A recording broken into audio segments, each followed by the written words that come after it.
Good evening, ladies and gentlemen. Data here, and welcome to NHL 24. Tonight we'll be going through a deep dive of franchise mode, something that I like to do at the beginning of every game to see what's new, what's still glitched, what's a glitch that wasn't glitched before, what's been fixed. We'll figure it all out with a deep dive here as we get into the mode. If you're watching after you've already gone live, you can jump ahead to the top. In the top left corner, you'll see the time. You can jump ahead to the 5-minute mark, and that's when we get started. This is the very first time that I ever even open NHL 24. I'm a few minutes late because I had to go turn off the music, but Slim, Landon, Owen, everybody, welcome to the stream. I'm just going to go ahead and get a few things started on the side, thumbnail, all that jazz, and then we'll get started. Try to edit a contract. Oh, no. Oh, yeah, I saw how slow it is. Yes.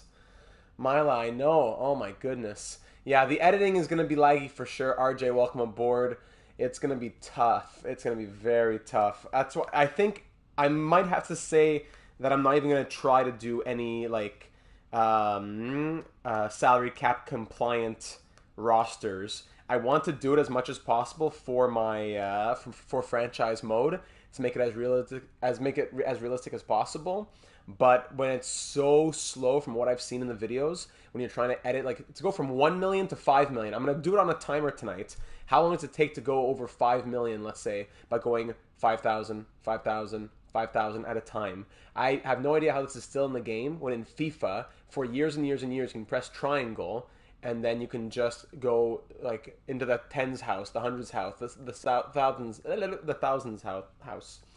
Trying to speak and write descriptions is never a good thing to do. Don't write and speak, boys and girls. So hope everyone's having a lovely weekend as we get ready to kick off NHL 24 content here on the channel. Yeah, we'll see if the D-pad does anything for us. Well, we're about to get started at the 5-minute mark. Just a few things I got to do here quickly on the side, taking care of all the usual description, tags, thumbnail, blah, blah, blah. So welcoming everybody in here as we will get a little taste of what's been fixed, what's still glitched, what wasn't glitched and now is glitched. It's going to be a fun experience. Remember last year in NHL 23, there were a few new things that upset us that had changed. So we'll see if that's the case again, once again. Jack, buddy. Bello, doing well. Thanks for getting in here. AI GMs still aren't that great. What I want to know, and what we won't be able to figure out yet, but what I want to know is how good are they at making sure they have 2 goalies in 15 years from now that are not 65 overall, you know?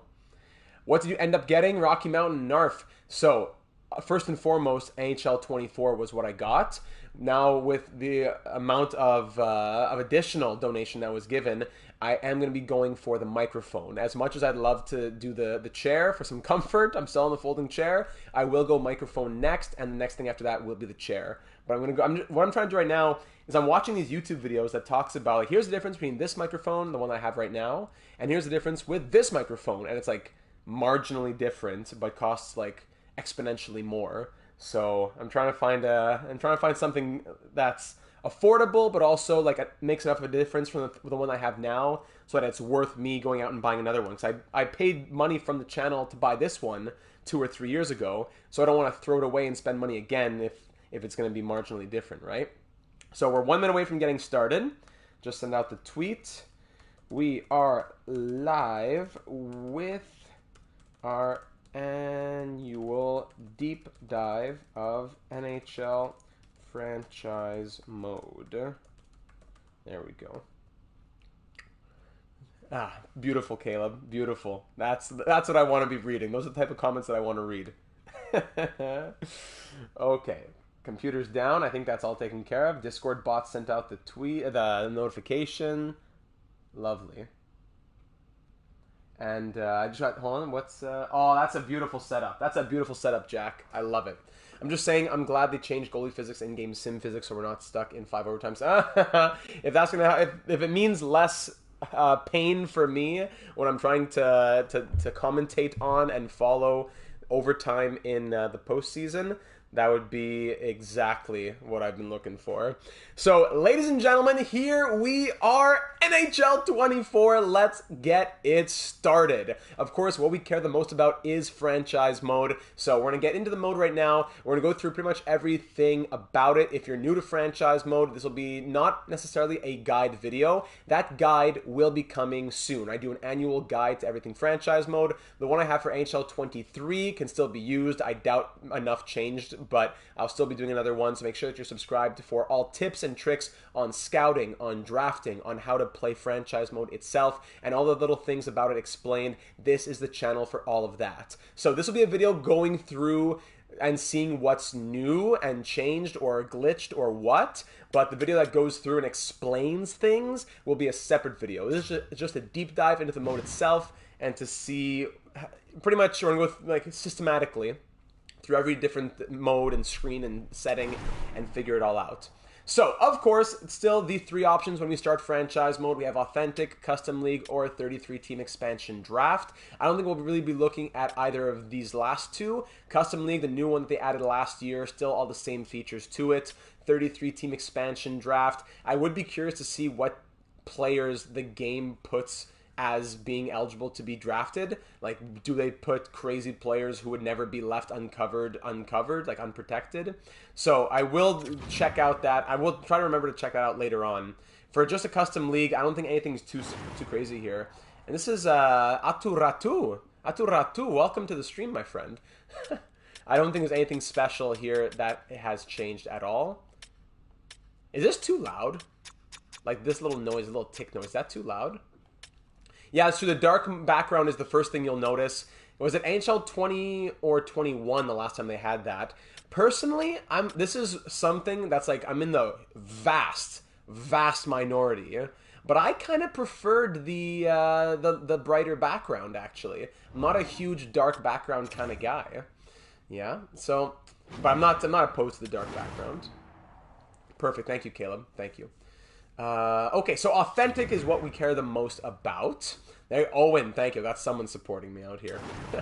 So let's go ahead and put it in here. Data. Lovely. Teams roles, yeah, everything. Budget, the faculty rate, the facility ratings, excuse me, the farm team, the top 3 players, the owner personality, and the importance that they have on certain things. Yeah, that is all the same. Hobbsy, welcome aboard. I would probably want to do Canadians just to say, yeah, let's do Canadians, come on. Is Custom League where you create your own team? Not necessarily. You can put your own team into a real franchise mode of 32 teams. Custom League can be a custom team or multiple custom teams, or it can be the NHL with your own custom rules. It really is Custom League, like the rules of the league itself. I'll say Canadians because there's going to be a lot of votes out there. I'm just going to go with the team that I prefer the most. I'll go with the Canadians for the simulation here for this first year. I know there's going to be Ducks, there's going to be Stars, there's going to be Wild.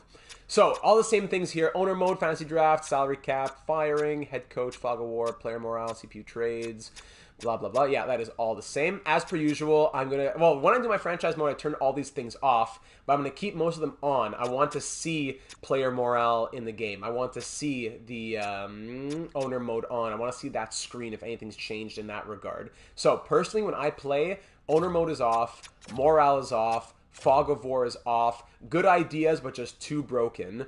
But I'm going to keep... so did they end up adding GM Connected? Not for NHL 24, but Connected Franchise will be in NHL 25 or 26. It is in the works. So I'm going to keep it all on for now, but personally it's not something that I put ever because it's a good idea, but just too broken. But maybe it's not broken. Let's, you know, let's see what happens here. I don't think there's anything else that has to go on. Yeah, that's good.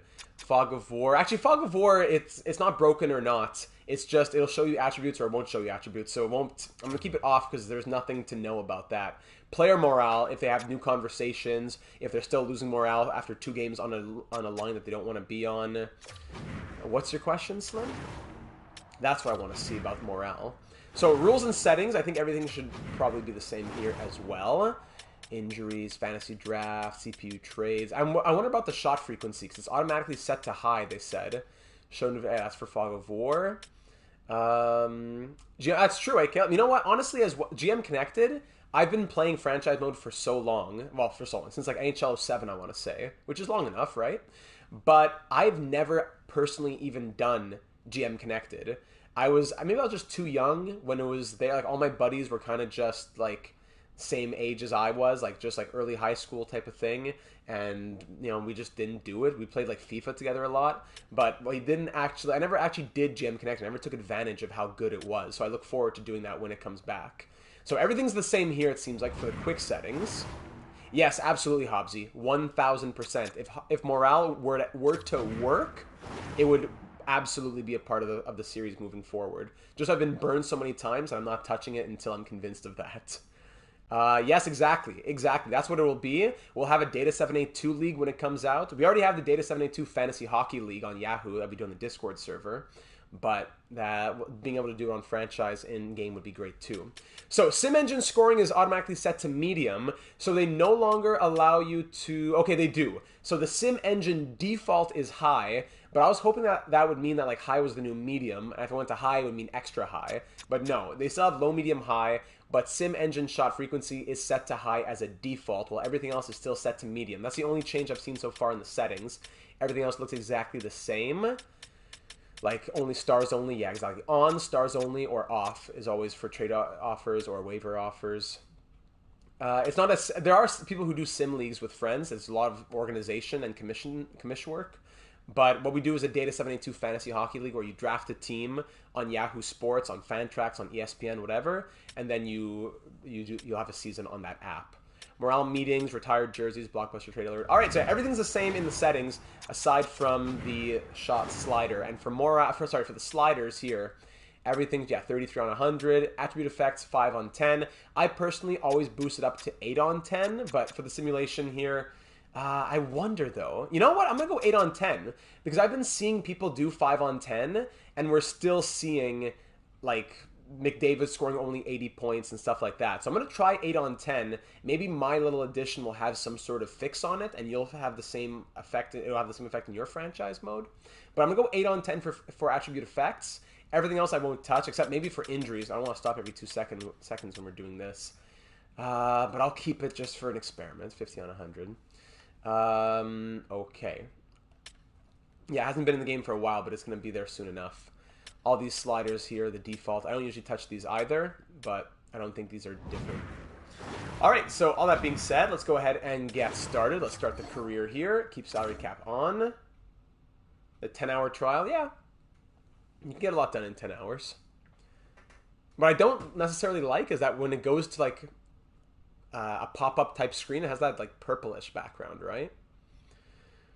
Jack Hughes goes rogue. McDavid doesn't even cross 100, and Jack had 82 assists. Wow. So hopefully, maybe it was Tic Tac, remember, who gave me this suggestion, and I've been doing it ever since. And while still not perfect, it has been a bit more realistic. So attribute effects at 8 on 10 has been what I've rolled with in recent years, and I doubt anything really changed in that regard. So we'll keep it at 8 on 10 with the high shot frequency.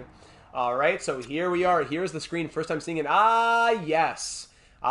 New to franchise mode from like 3 games ago. Welcome to franchise mode. You can now interview, hire, and fire coaches. Brand new to franchise mode. It's only been like what? This is the 3rd game with it? 4th game with it? Oh, yeah. New to franchise. Thank you for explaining the system to me. Yes, thank you. Line chemistry. Yeah, that's new. Scouting accuracy. Okay, this isn't... They didn't claim this as being new, so I won't harp on that. But, yeah, Fog of War, thank you, even though I have it turned off. When to assign a scout, yeah, that's good, but don't tell me new to franchise mode. You couldn't just say, welcome to franchise mode and give me that information. You have to say new, brand new. Now, you can do this with coaches. Wow. All right, so the screens look the same. Everything is in the same place that it was. Yeah, nothing is in a different spot. The owner tab, obviously, not one that I usually have. No, I don't think so. I see what you're trying to say there, Gen Z. I know you're trying to give them benefit of the doubt, but it was a difference that was made when coaching was added, and then they just never took it away. So it's new to franchise mode, not welcome to new, and that's why I'm reading it. But it's not something to really harp on too much. It's just odd. All right, so let's get started with all the menus here. I wonder if I click on the calendar, does it still take like 10 seconds to get into it? Yeah, there you go. Oh my goodness, yeah, it takes so long just to open the calendar. And then if I leave the calendar, 1, 2, 3. All right, 3 seconds to exit. How long to get in again? Let's try it again. 1, 2, 3, 4. Okay, 4. So again, it's not, I'm not trying to be overly picky, but just to say things that we're still asking for. Can you not click the calendar and it opens up? Does it have to be like a 4 or 5 second wait? And yeah, I get it. It's not a long thing, 4 or 5 seconds. But when you're clicking it so often, it becomes a long wait. Half the things that I cut out of my franchise mode episodes is me clicking on the calendar. Just that all accumulates. Yeah, I'm sure it's much faster on PS5, but I'm still refusing to buy one just to have faster franchise mode menus. Is NHL 24, should we get it? Well, maybe we'll have a better answer by the end of the stream. Okay. Not much to do from the hub because these things we can click on other places. So let's go to the team management tab. And let's look at the stats, I guess. So if I click on stats, I'm sure everything is still the same here as well. Slow to open up. Team stats. Now they have the new tiebreakers also involved. The logos. Yeah, goals for, goals against. Total power plays. And power play goals. Yeah, that's also there. Time shorthanded. Yes. Home away last 10. Yeah, that is all the same in the standings. If you look at I don't think there's any stats though. If I click on, yeah, no stats to even look at in the first place. Awards. Yeah, maybe December. This is faster. These last screens that I opened up have been much faster. That's good. That's good. What I want to see... Are there more awards? Hold on. No. I thought I saw more. I thought I counted more awards for a second. No, I didn't. What I would like to see is kind of like how MLB The Show has the last few winners, but also the runner-up of the two runners-up, so the top 3 in voting of that most recent award. So if I'm looking at the Hart Trophy, I want to see McDavid, Matthews, McDavid, Draisaitl, Kucherov, but I would also like to see for the most recent award, McDavid, runner-up, whatever, Matthew Tkachuk, and whoever else. I would like to see that as well. So just something I've always thought about, but still the same there. Okay, player stats, team stats, playoff tree. We'll see that later on.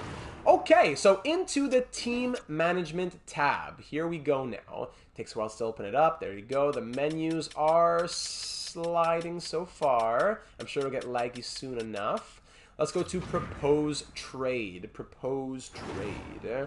If we go here and we, add players in the trade screen, you can add that. Thank you. Trading partner, trade value. Thank you very much. Okay, let me just click this here. So I still have the salary cap on the left side, players on the block, contracts, and status of the teams as well. What I want to see is if the AI is more open to retaining salary. That's a big thing that we've been wanting to see. So, yeah, player trade value. Trade value seems a bit odd here, actually. It's like, I know it's been changed in recent years, but I feel like this is like really low for Suzuki and Caulfield and Slavkovsky. You know, say what you will about them in the real world, but if you just look at on paper, this guy's a 19-year-old with medium league potential, and he has as much value as who? Let me see over here in Anaheim. Because I think they fixed some of the values. Yeah, so Trevor Zegras, he's very valuable, but his bar isn't as high. So how can someone get valuable? Well, how does McDavid and Draisaitl look? Hold on. Edmonton, do they even have full trade bars? Okay, yeah, these guys both have full trade bars. But, okay. I find it's a bit different from what I've seen in the past. Regardless, let's just try to do a trade where we're retaining salary, or the other team's retaining salary, that is. Let's see, Sean Monahan. I don't want to mess up the Canadians too much. Let's see, Christian Dvorak. I'm going to trade him to the Nashville Predators. And I want to take back someone that's not on the block. Luke Shen has a lot of trade value. Luke Shen more than Tomasino. Look at that. I'll take back... What's a bad contract in the NHL, ladies and gentlemen? What's a bad contract that we can go try to acquire, actually? Forget the team. Let's just go find a contract that's not so good. Like a Barclay Goodrow, maybe? Barclay Goodrow's contract? Let's see that. Barclay Goodrow. If I say Barclay Goodrow, the trade value is in my favor. They would accept this. Let's say Sagan. Jeff Carr, that's a good one too. Let's go with it for a team that could afford more, maybe. Islanders are over the cap. Rangers over the cap. Alaskan, welcome aboard, buddy. Penguins over the cap. What about the Panthers for Bobrovsky, then?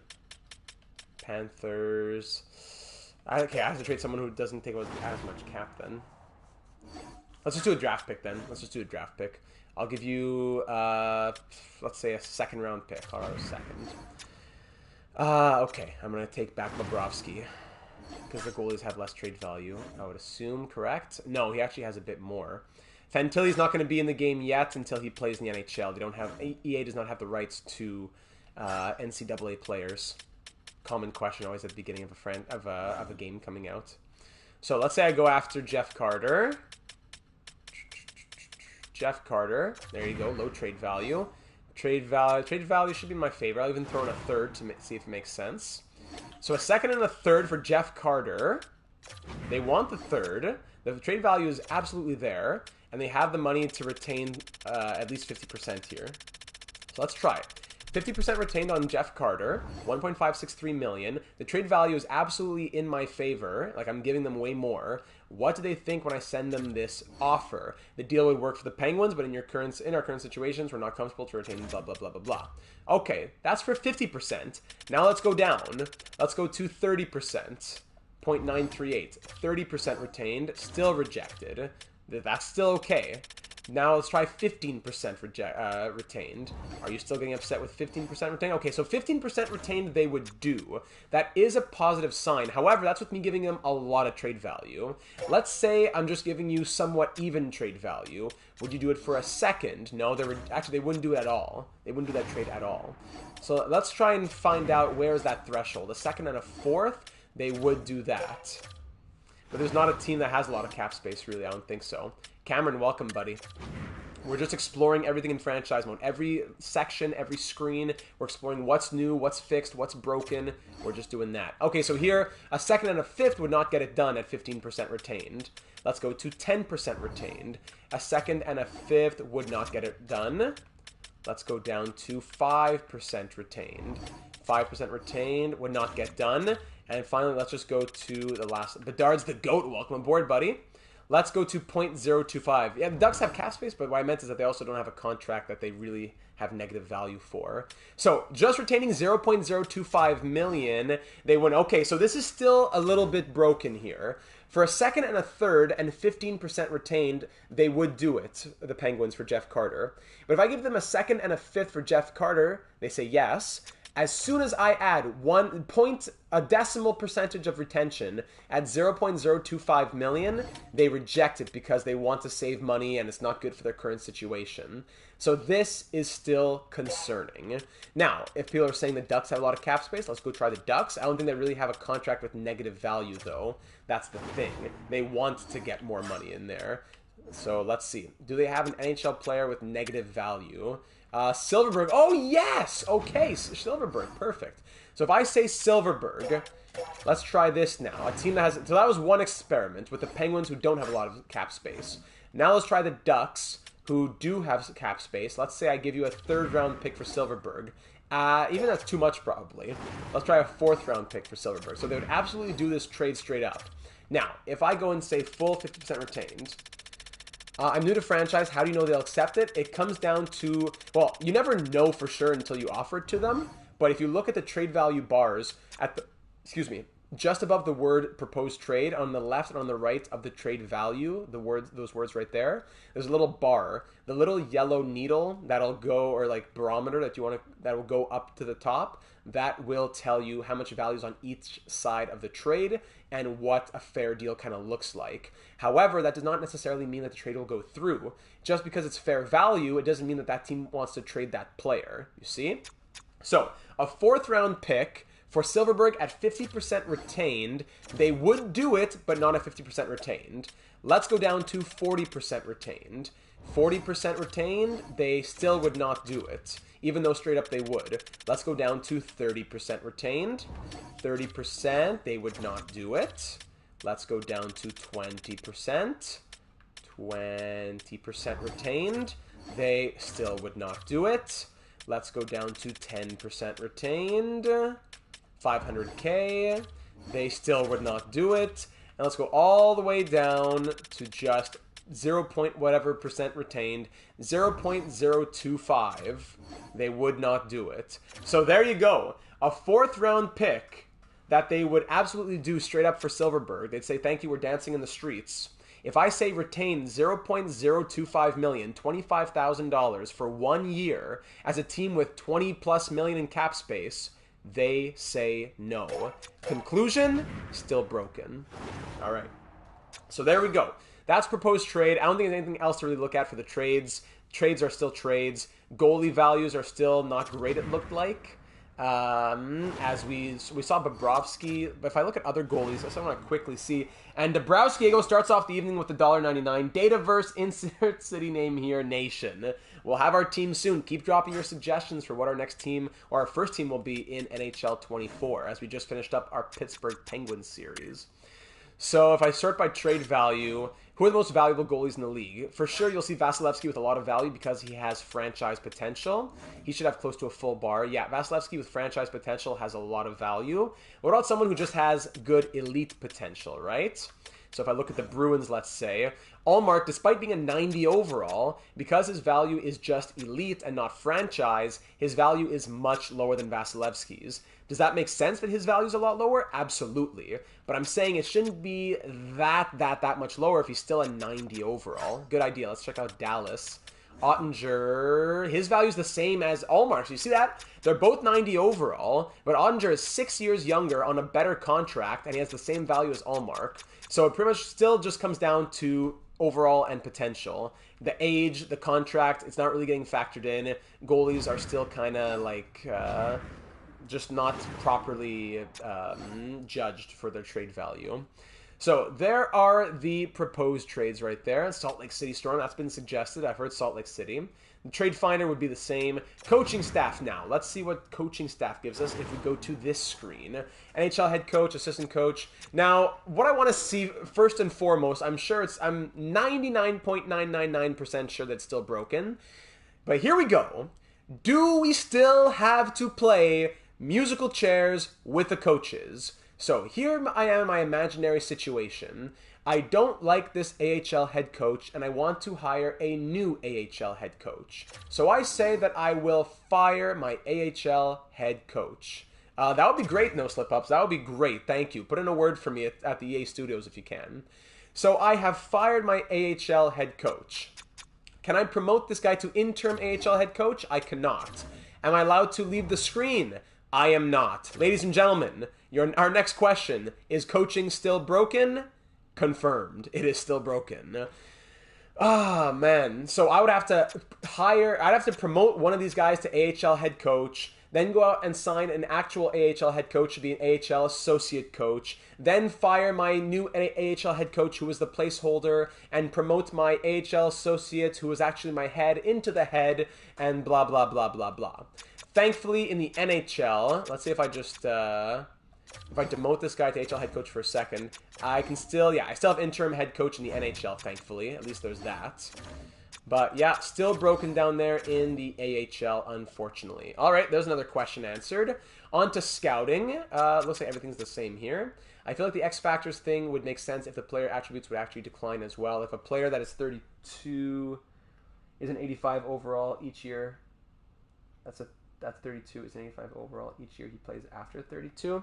Yeah, because that's the thing. Like, you have guys like Malkin and Kane and Crosby who are like 90 overall, and within a few years they're like a 78 overall, but their attributes that matter for simulation are still as high as ever. So like the actual overall of the player, once you figure out what kind of sim ability that player has, their overall means very little. If I have a low overall player with high shooting and he scores all the time, well then, great. If I have a high overall player who has low offensive awareness but like high puck skills, that won't get me as far necessarily. So yeah, I see what you're saying there. Are you going to sim far into the future to check if the CPU signs NHL caliber goalies? I don't think I can. Just doing that would take like probably a good like 2 hours. It takes about 15, 20 minutes just to sim a season. So if I try to go far into the future, I would do it, but just not on this stream because it's going to take too long. I have to do it while I'm doing something else in the background. So, as I said, we're back in scouting now. What I want to see... Actually, no, I don't want to see much, actually. I just wanted to see that everything was still the same for regions. Yeah, everything looks pretty much the same in these screens. I don't think there's really anything to say. I am curious about the staff pool once you start a franchise mode. Is it still bad? Yeah. Only C-rated scouts available in year number 1. And for coaches, let's see. Yeah, only B- rated guys. Yeah, exactly. So guys like... okay, I see what you're saying, no slip up. So guys like McDavid, guys like Kane, they'll have such high defensive awarenesses or whatever because the offensive and defensive awareness has a huge impact on the actual overall of the player. So because they want McDavid to be the highest rated player, they have to make things that don't really fit be higher to get him to that overall. Because really, even though he's hands down the best player in the NHL, according to NHL's overall system, he might not be the best player in the NHL. So they need to bump up things that wouldn't have otherwise been bumped up. What are the most important stats for simulating? No, the goalie, unfortunately, the goalie is still a mystery. The situation you just explained, Mamualdi, is a tale as old as time. Unfortunately, the goaltending is always like that, and it's been like that for decades. For the players, usually it's the shooting accuracies and the offensive awareness, the defensive awareness, stuff like that is usually what means the most for simulation. Has franchise mode improved? Jury's still out. We're still checking it out. We're still doing our exploration here. How much does awareness affect goalies? Depends which awareness. What are we talking about? Like poise? This is the first time I opened up right now. Light, sound, geometry. This is the first time I ever opened up. So the scouting is the same as before. View draft class. I wonder how this screen looks. Anything different in view draft class? Looks the same. Yeah, okay. USA Central, height, weight, gem or not. Yeah, everything looks the same here for scouting. If I look at the guy's profile, I have to scout them a bit more to actually see a bit. But yeah, if they have picks for... No, still no. As you can see right here, players... We already knew that one, unfortunately. The gray silhouettes are still here for the drafted players, even though they have pictures for the coaches and for your Be a Pro players. They make player types after a guy like Chara or Reeves shouldn't be... Yeah, I see what you're saying. Yeah, I think that would be a fair creation, a fair thing to have in the mode. Tic Tac Buddy. Last time that we had Tic Tac on the franchise mode deep dive, I remember we were talking about the contract, NHL 23, and Tic Tac was a big part of that stream. It's good to have you back here for NHL 24, buddy. Menu color isn't the only change yet, but yeah, not much that we're seeing so far. Salary retention still broken.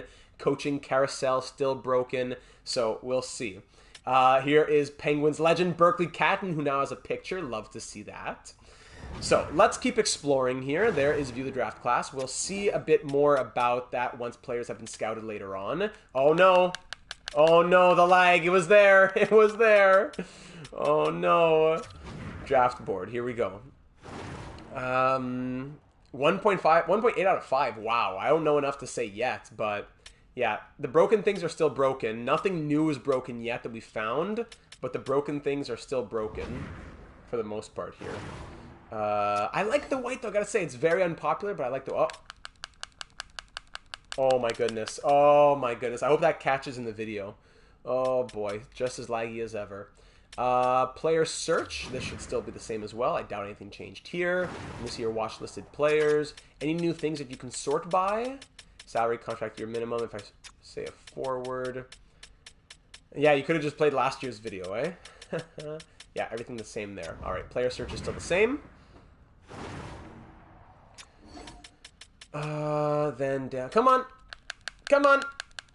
Oh my goodness. Yeah, I'm on PS4. I understand, listen, it's old gen or whatever, but you can't tell me that they can't just make it a bit better for PlayStation 4. I'm not on the PlayStation 2 here. Come on now. It can't be that it's that bad of the menus for like years now. It's like, what, this is the third year that the NHL comes out on PS5? Come on. Trading block. Can't even play drop-ins. Yeah, definitely easier on the eye, but I can't say like I hated the white. Trading block still looks the same. No, what? Easton Cowan has low top 9 potential? Stop. Oh my goodness, come on menus, you can do it. Hold on, let me see this. Yeah, I know the lag is bad, but I'm not spending like $600 just to get rid of lag. Unless people want to donate that, I will gladly do so. If you want to see no lag in Data 782 videos, go ahead and donate. Rookie skaters. Get out! Medium top 9 for Easton Cowan? Like, listen, I understand he was a bit of a reach. I don't think he was the greatest pick for the Leafs there at 28th overall. But I think for prospects like that, you can say high top 9 or low top 6. I understand not every first round pick is a medium top 6, but I think medium top 9 is a bit harsh. Downloaded it to know the size of the game. I think I did yesterday. I believe it was, I want to say the mid 30 gigs. The mid 30 gigs, I think it was. We'll see that soon, Matt. We're going systematically, step by step. That's one of the big things I've been waiting to look at, Matt, but I got to temper my excitement here. Landon, I'm going to go through that either at the end of this video or in a separate video, because I know there's going to be a lot of players that people want to see. You know what, though, Landon? Just for you, I'll go for them. But I won't do 100 requests, because it's going to take away from what this video actually is. But Landon, just for you, buddy. Yeah, pretty small comparatively, I believe. You said Johnson and Stankoven. Johnson, medium top 6, 82 overall, and Stankoven, medium top 6, 71 overall. There you go. Hope to fire James. Hope they fire James Sobalski, or however you spell his name. His commentary is terrible. They can hire a bunch of YouTubers to do commentary. You know what? People have told me that they like my commentary. I've been wanting to do commentary. Like, when I grew up, aside from being a hockey player, I always wanted to be a hockey commentator. I'd be playing like NHL 08, commentating my games as I played them, playing mini sticks, like pretending to commentate that it was like practices. Like, here's Sean Bergenheim passing to Stephen Weiss, one-timer scores on my mini stick. They're looking great for this game coming up here, and then I would go and play it on the PlayStation. The good old days. Thanks, Tic Tac. I've always wanted to do that. I would love to do commentary in a game. Maybe one day they'll get me in here. So, trade block and view trade block has not changed. Oh my goodness. Now we go to manage rosters. Let's move over to the next screen now. Edit lines. Yeah, Gary Thorne would be great too. Edit lines. Let's see what's different here. Can we do anything about strategies? I don't believe we can. Head coach will turn him off. So here we are. The pictures, is just Slavkovsky, or does everyone look better here? Before you start the franchise, you got to take your look around the rosters and edit as much as possible. Yeah, I'll definitely do that on my own time there a little bit. Okay, so edit lines and strategies. Dismiss, thank you. Is it just Slavkovsky, or does everyone look better? Oh, it takes so long for the person to come up there. Your first script would be the pricey pawns. Yeah, the mountain. There you go. Yeah, Snoop Dogg was in the game at one point. Monahan, 1, 2. Yeah, it takes, like, I don't know. Am I being picky? Okay, it's all right. Jim Houston laid out. Great save, Luongo! Slavkovsky, I don't think he'll play first line. He's going to play with Doc, I think, on the second line. First line here, either it's going to be Suzuki, Caulfield, Anderson, or Suzuki, Caulfield, Newhook, perhaps. But Slavkovsky, I believe he's second line with Doc and likely Gallagher. I believe that's how it's going to be in the real world. I heard they were removing Be a Pro in NHL 25. What? No, I didn't hear that at all. I'd be shocked. Oh, by the way, I just realized we have +4 chemistry years. That's a brand new thing to franchise mode in NHL 24. No longer +1, +2, +3, +5. +4 chemistry now exists. So I'd be curious to try and count. So let's do it here on the second line. We have two-way forward, playmaker, power forward with no X factors. Now, with those player types, the line score, remember, a check mark means +1, a dash means 0, and a red means -1. Yeah, we'll do that, Jenzy McKenzie. So Slavkovsky's line score is a 2, Doc's is a 4, this brings me to +6, and Gallagher's is a 3, it brings me to +9. So we're trying to put it together slowly. It looks like a +9 line score will get you a +2 on the chemistry if the player types seem to be power forward, playmaker, two-way forward. What if I bring another power forward here? Still a +2, even though it's a +1. So power forward, playmaker, power forward, line score of 4, 5, 6, 7 still gets a +2 as well. This would take a ton of experimentation, and it's beyond the scope of this video, but just to say, the formula is somewhere in there. So if we edit strategies, yeah, you still cannot touch any of this stuff. You can do it in the game, but you cannot do it while you're editing the lines. Unfortunate that you can't do that. Yeah, Be a Pro's not been touched. If anything hasn't been touched, it's Be a Pro. I can still only edit what line starts the game, so that is disappointing.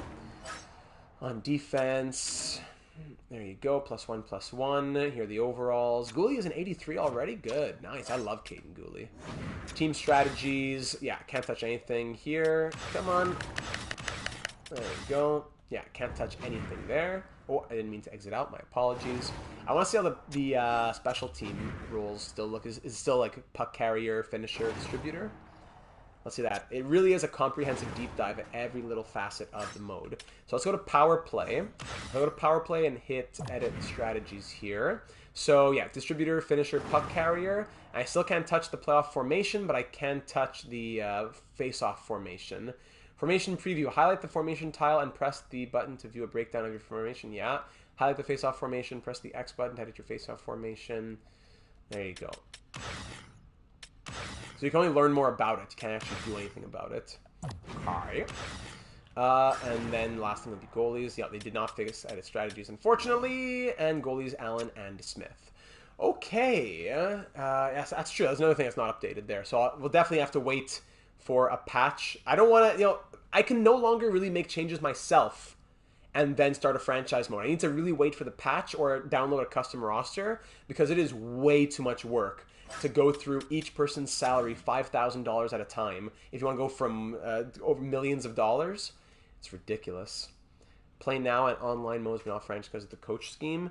Yeah, it makes sense.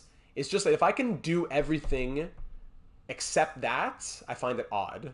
Like, either make it really GM, where I can't do anything of the lines, or if you're going to give me access over the lines, the power play, and everything, well, give me access over some strategies, too. Come on, now.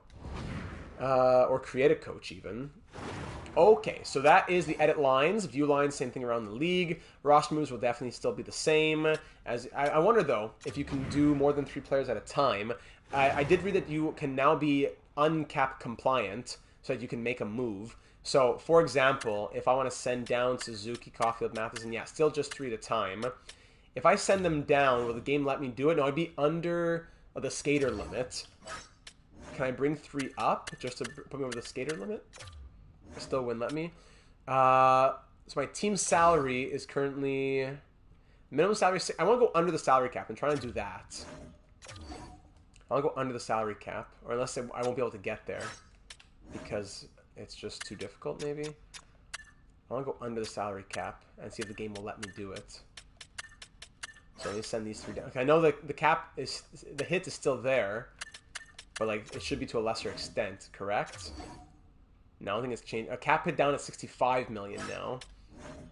I don't think I'm going to be able to get there. Even if I swap NHL for AHL team, basically. Salary cap now 64.7. No, I'm not going to get there. So I can't really experiment with that, it seems like, with this team. But the EA did say that that was fixed, so I trust them there. If they actually went and said that was one of the big features, then I'm sure it is. Let's get the team back to how it's supposed to look. Thank you for bearing with me in my experiment. Okay, last few. Dvorak, Gallagher, and Newhook. And we'll send down these 3. Okay, there we go. Cap hit back up to almost 68 million. Best lines. Okay. So there's roster moves.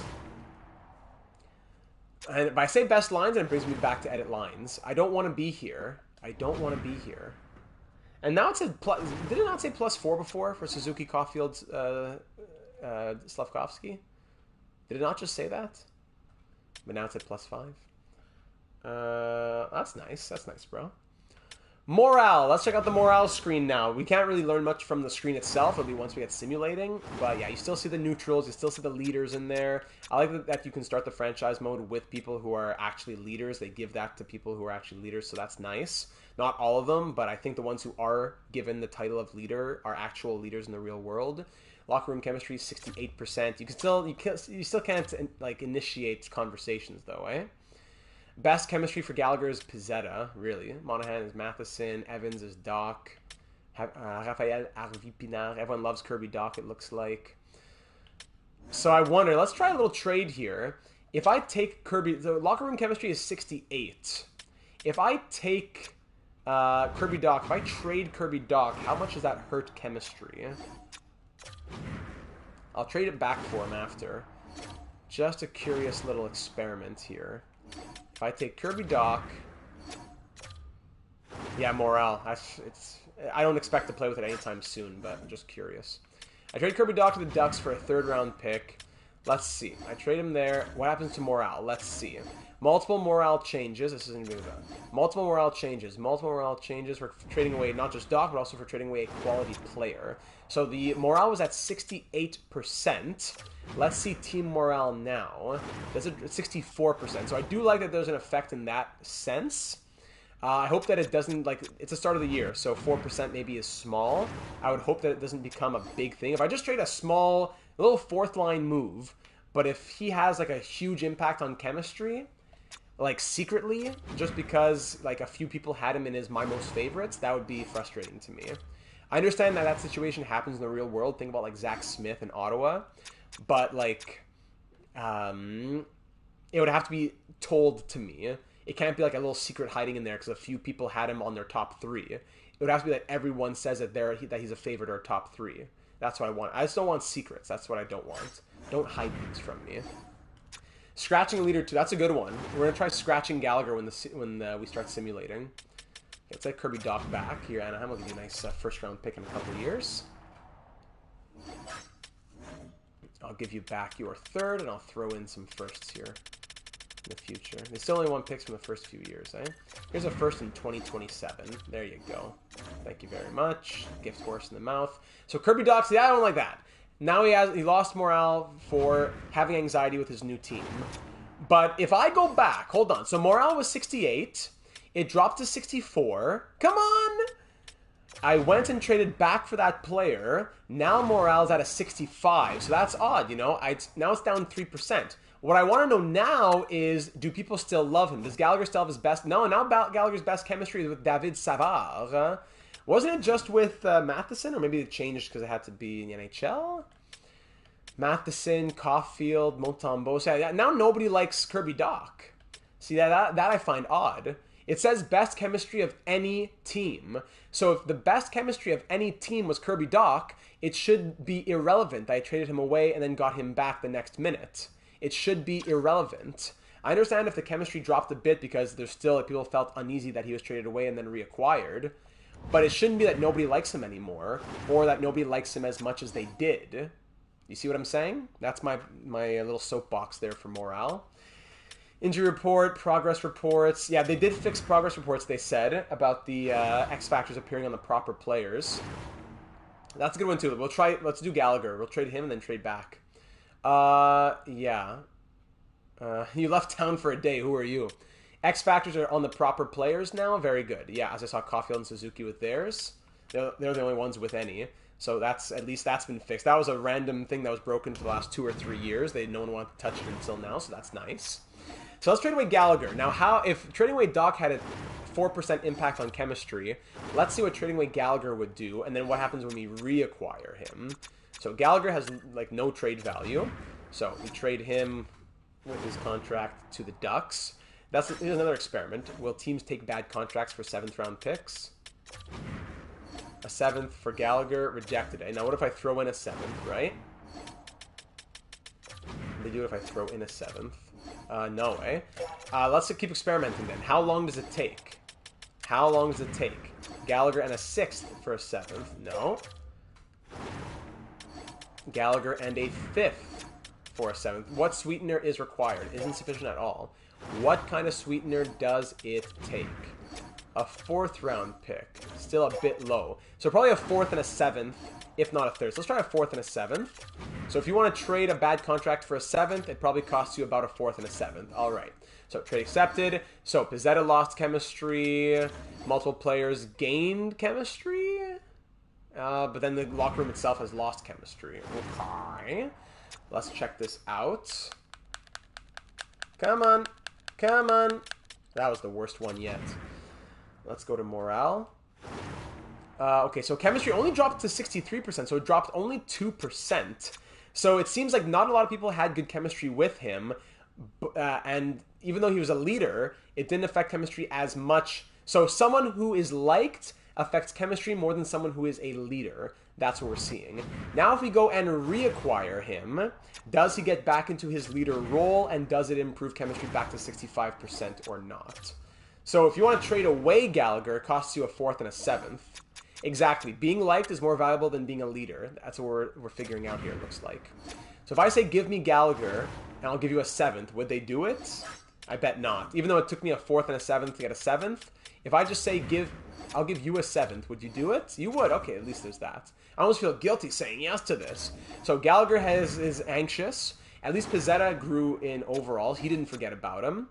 Kirby Doc seemed to grow, so he didn't forget about him either. Come on. But the locker room lost chemistry? Let's see. 63 now. Okay, so 62. It lost a percentage of chemistry, and no longer a leader. Gallagher no longer a leader. So another reason why I probably will not continue. I will continue to not use chemistry here, as Brendan Gallagher has been forgotten. Unless, was he sent down? Was Gallagher sent down? Hold on, I went too quickly. Yeah, Gallagher's not even here. Sorry. Hold on. Let me get him back in the NHL. That would be fun. That would be really fun. Unfortunately, it is a wild amount of work to be it's a real life commish of 32 teams. It's unfortunate that that's the case, but when franchise mode becomes connected franchise, we will 100% do that. If anyone wanted to volunteer to run it for this channel, that would be fine. But personally, I would not be able to do that. Okay, so let's get Gallagher back up here. My apologies. So Gallagher comes up. Let's see. Mr. Brian Michaelak. Good evening, Bello. Welcome aboard. Thank you for coming. Thank you for gracing us with your presence. A sim league is like, let's say we took, yeah, hold on. We're not at owner mode yet.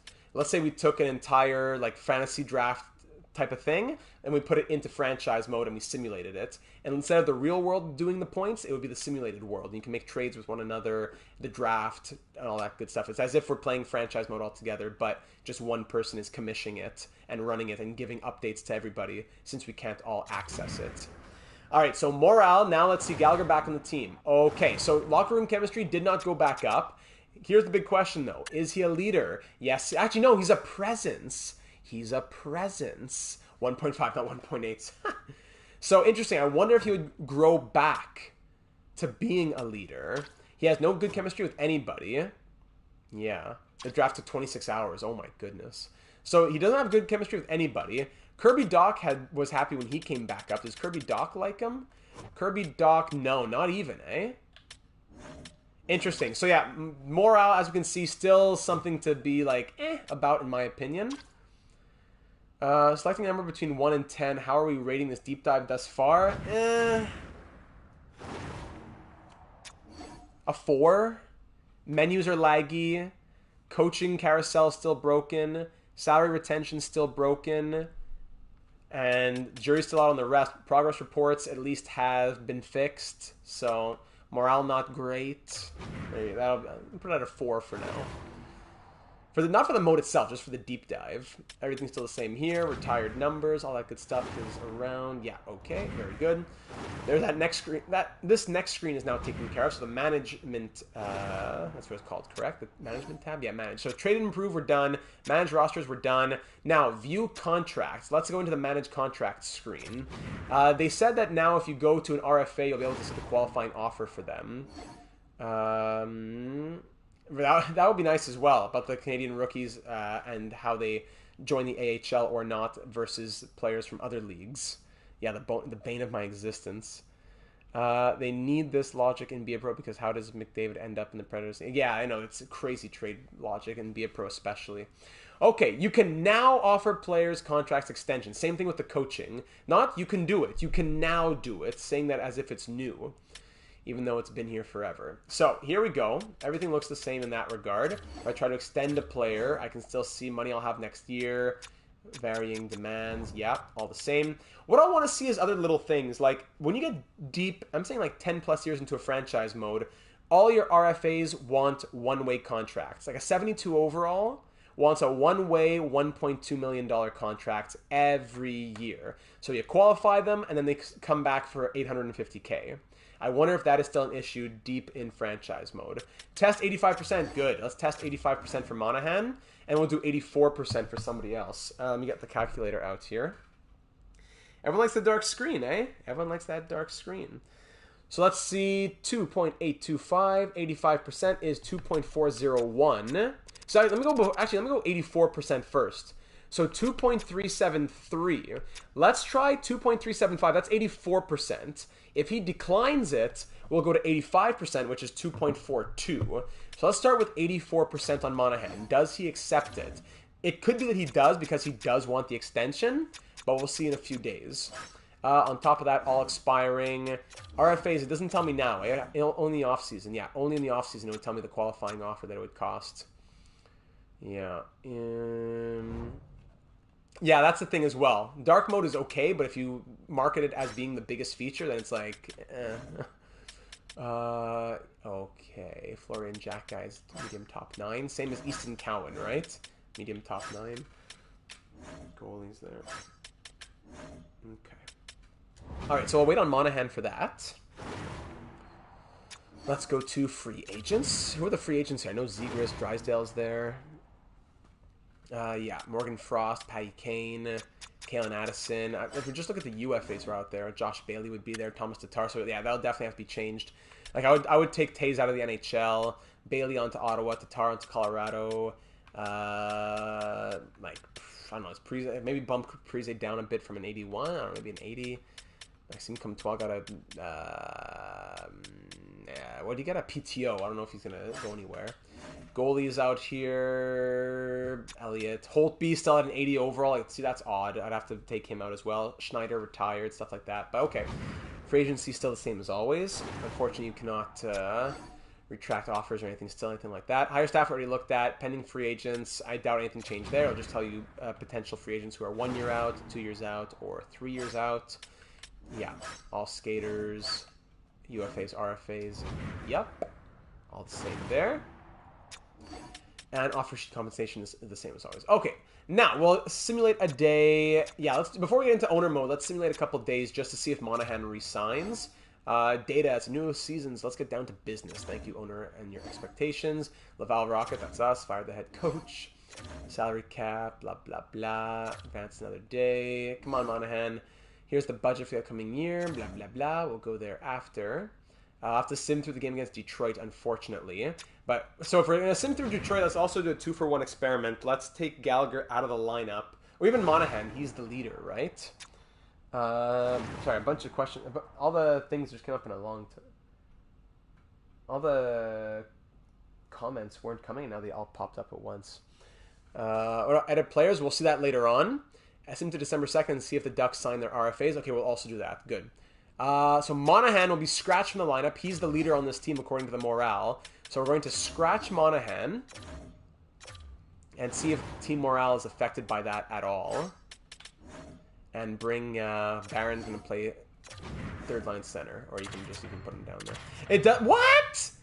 A defenseman on the forward line is supposed to be like a -5 for chemistry, or at least negative something. You're telling me that he has good line fit? No. He has Justin Barron has a perfect first line fit and gives Suzuki and Caulfield a +4? No. This is new now. Hold on. Let me try taking out Barron for somebody else. Hold on a second. Let's try Jack Guy. Jack Guy, first line. Still a +2. And he has a great third line fit. No, that's crazy. That's crazy. Okay, on the fourth line, it gives it a -2 at least. But that's really crazy what we saw there with Barron. That is odd. I don't know if that's like a really weird coincidence because Jack Guy does give it a negative. But even on the first line, he still had positives there. I don't know if that was exactly the case in NHL. Okay, now Barron gives it a -3. Okay, I don't know. Maybe it was always like that then. Guess that was a glitch. So at the worst, it's glitched. At the worst, it's glitched. Yeah, the comments are going slow. They're all coming up at once. They're coming in batches. Can anybody in the chat tell me if I main World of Chell in 24 it's a good purchase? I couldn't tell you. I don't know. I would get that if it's Carlson, not a random defenseman. Yeah, the comments are coming in batches, unfortunately. Why is it? Why? Why is there an exclamation point? I said replace in all lines. Why is there an exclamation point? I said replace in all lines. And here he is. There's Baron. He's there. I need to edit the strategy. So when you do replace, it's unassigned. Okay. Baron Harris. There we go. Okay. Yeah, Kane at an 89 is a bit much. So, Monahan out of the lineup. Let's keep him out for a little while and see how that does. Advance a day. 5-4 win. Come on, Monahan. You signing or not, buddy? Okay. Whoa! You must be joking if you think I'm going to extend my contract with that kind of offer. So, 84%. 84% he's disgusted. Yeah, unassigned. I've never seen that either. 84% he's disgusted. It is so laggy. Thank you for saying so, Mr. Hockey 91, Clasher 97. Thank you for saying so. Now he doesn't want the extension. He went from yes to now being insulted and saying no. And he even wants 3.5. His contract demands went up by $1 million. Oh my goodness. So if I give him 85% now, 3.03. Yeah, we'll see that as well. 3.03. So 3.050. This is 85% for Sean Monahan. So at 84%, he was disgusted, called it a joke, did not want to extend anymore, and now his demands went up by over $1 million. I offer him 85% of what he's asking for. Now let's see what he says. Not a bad idea, no slip-ups. Let's see. Come on, buddy. Come on, Sean. Easy decision. All right, so confirmation, 84% no. 85% regardless. So actually, it's even crazier than that. 84% of a player who wants to sign is no. 85% of a player who does not want to sign is yes. Just put that in your head for a second. A player who wants to extend will not take 84%, but a player who does not want to extend, did I say that right? A player who doesn't want to extend will do so for 85, but if they do, they won't for 84. The need to add more devs to this game is terrible. There you go. Just watch me go crazy over it. I think my opinion's true enough, Mr. Ratu. I think my opinion's true. I try to be very, very objective. I give the wins where they are deserved, and I critique where the criticisms are warranted. Is there the draft pick trade? What was it again? I forget. Was it swapping sevenths? Like any seventh swap will always go through? Was that what it was? Can you remind me? And we'll just edit the power play finisher and stuff like that. I want to make that fixed for to see if Caulfield and Suzuki can go off together. Right, exactly. Like I'm if I was an EA game changer, I'm not sure if I would be forced to say certain things or what. I would love to be an EA game changer. I have no hate for EA. All the things that I have to say, I think, are like with a spirit of I want this to get better so that we can all enjoy it. Not I hate you and you're junk and I want to just rip on you, right? So puck carrier, finisher Caulfield is okay. Puck carrier will be Slavkovsky though, but he's not even here. Take Baronov for Slavkovsky. Come on. If I don't see your message, there's a lot of messages that have been coming in. If I don't see it, feel free to just say it twice. If I'm not replying to you, it's because I haven't seen it. Oh, you could list your picks multiple times to cheese the trade. I think that was fixed. And now a puck carrier.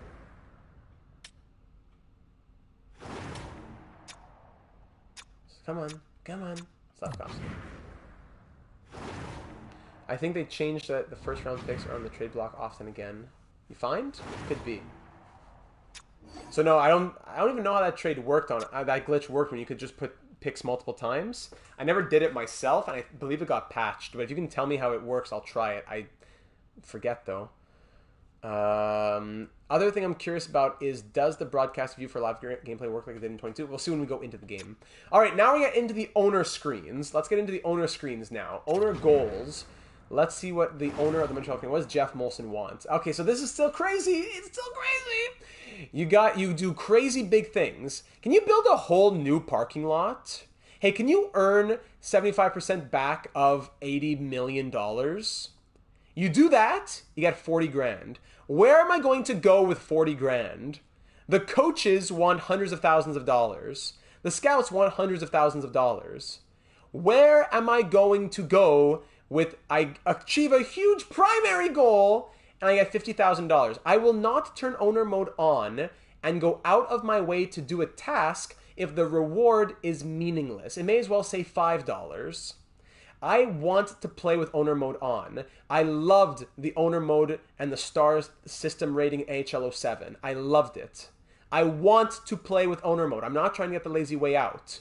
I'm saying there is no incentive for me to do so when you're going to fire me for no reason at some times and give me goals that have, like crazy goals with no reward, no valuable reward, you know? Any YouTuber went to the pre-release event. I don't know, maybe I'll be there someday. I'm trying to keep track of myself. Proposed relocation, it'll be foolish. I just wanted to try it out. All right, so willingness to know, happiness, good. Okay, Bell Center, upgrade and maintain le Centre Bell. Bienvenue au Centre Bell. Bienvenue le partisan au Centre Bell. Concessions, team store, parking lot 2, owner goal requirement. So if I purchase the parking lot, so you see, it's going to cost me, like, if it costs me $500,000 and you give me back $50,000, why not give me no reward and just say that it costs $500,000? Why make it cost $550,000 and then give me a reward of $50,000? I don't get it. You know, I don't get it. Yeah. Parking lot, club seats, bowls. Yeah, the comments on the YouTube aren't always popping up on the screen here. Fix your parking lot, buddy. And then then it all comes at once here. And then old comments come back as well. Lagging screens, the bane of my existence. So that's very odd. The place, I'm not sure why that happens, but I have your comments on the screen to my side here. Parking at TD Garden doesn't even exist. Yeah, the online modes. Those are the ones that makes money. I don't mind that the online modes get more attention. They're the ones that make the game money. I understand. Just for things like such little small quality of life things to be ignored for years and years and years are what annoy me. YouTube in EA's pocket. Those bathrooms are always decimated. Come on. Okay, so this might be new. The little thumbs up and thumbs down in the top right corner. Invisible players in game. I'll have to see that when we go in, Aaron. Not willing to pay for lower bowl at that price. No thanks, Montreal. $175 for the lower bowl. People would be eating that up. That's a great price, the Bell Center. Upper bowl. So everything seems to be okay. It's this that people don't like. Fan feedback neutral. What if I go down? Do I need to confirm it? Or what? No changes here. Yeah, they're animals in the parking lots. Okay, $110 for the lower bowl. Now if I go back to set prices again, they still don't want to pay it. What? So how do I make... merci beaucoup. How do I make them want to pay for it? I just brought the price down to $110. Maybe I need to advance a few days. Moi aussi, mon ami. Mais je suis anglophone, mais je viens de Montréal aussi. That's the thing. They could hopefully make franchise mode and online mode. Yes, exactly. 25 or 26, that's when it's going to come. So maybe I need to advance a day or two. But yeah, let's try that before I go too crazy. Yeah, the crowds would be flooding into the Bell Center at those prices. Maybe I need to go a week even. I don't know. 110 lower bowl at the Bell Center. They go nuts. Yeah, they're still not willing. So maybe it has to be per week though, because it says sold in last 7 days. So we'll come back to this later. Club seats, executive suites, Club des Jardins, all of that. Great. Game tickets, parking. Multiple days? Okay, good. Good to know. We'll go for a week and we'll come back later. Okay, this might be new because I just never played with owner mode on, but I'm not sure if merchandise was a part of things in the past. I know concessions and game tickets were, and maybe even parking, but merchandise might be new. That's interesting. So the Suzuki jerseys are costing more. No, just the kids' jerseys and actual jerseys. Man, these are expensive, man. Sheesh. I haven't gotten a jersey in years. The last jersey I got was a 2013 Heritage Classic Mike Camilleri jersey. That was like my second jersey, I think, and it was second and last. My dad said we're not getting any more of those. I would still wear it. I still wear it when I got to play. It was a great jersey. I wore it for years of youth hockey. Okay, so they're the set prices. Team ranking and sales. Oh, perfect. Thank you, Narf. Because I've never looked at it, so thank you for adding that. Um, yeah, no, those are in Canadian. Those are in Canadian dollars. I wonder if that changes if you're playing with an American team, though. So revenue tells you this here in the last 7 days, 30 days, year to date, and all time. Yeah, I know the Caulfield jerseys at the Bell Center are ridiculous. I haven't been to the Bell Center either. Whew, man, and how long? I'm gonna say like 4. I used to do 2 or 3 games a year growing up. When it used to be you could buy like $20 tickets in the family zone. I have not been to a game in like 4 or 5 years. I don't say 4 years, maybe 5, but yeah, it's been a long time. Total revenue all time. How do they get that number though? Okay, so there's the arena and facilities. Now to the budget here. EAD for currency. Marketing budget. Let's see this. General advertising. Yeah, okay, this is cool. This was new-ish, I think. I can only go on max of 34%. Is that it? Oh, because I have to bring other things down. Ah, okay, there you go. There you go. Yeah, okay, that's interesting. Nate, I'm doing well, buddy. I'm doing well. Had a nice week, nice busy week. Great meal tonight. Had a nice lasagna. My father's birthday. Dr. Noonien Sung. So we had a good little time. Weekend's going well. Some fantasy drafts are going. Yeah, I've never even seen the budget, right? It's not even something I've ever really thought about doing. So revenue versus expenses and what the profit is to date. That tells you all of that. All right. Operations budget. That was the income statement. Operations budget. See, this is not bad. This is not bad. I would like to use this if it wasn't crazy. Minimum, maximum, blah, blah, blah. For promotions, for advertising. Okay, don't need to touch any of that.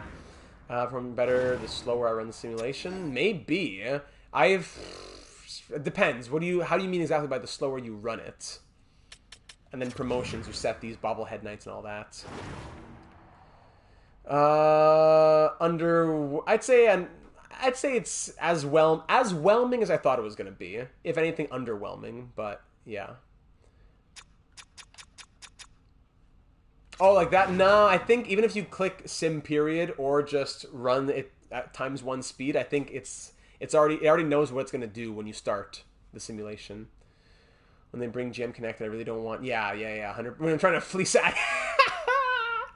That's good. That's good. Okay, yeah. So promotion nights are still all the same. Exit without saving. That's good. You can auto-assign, blah, blah, blah.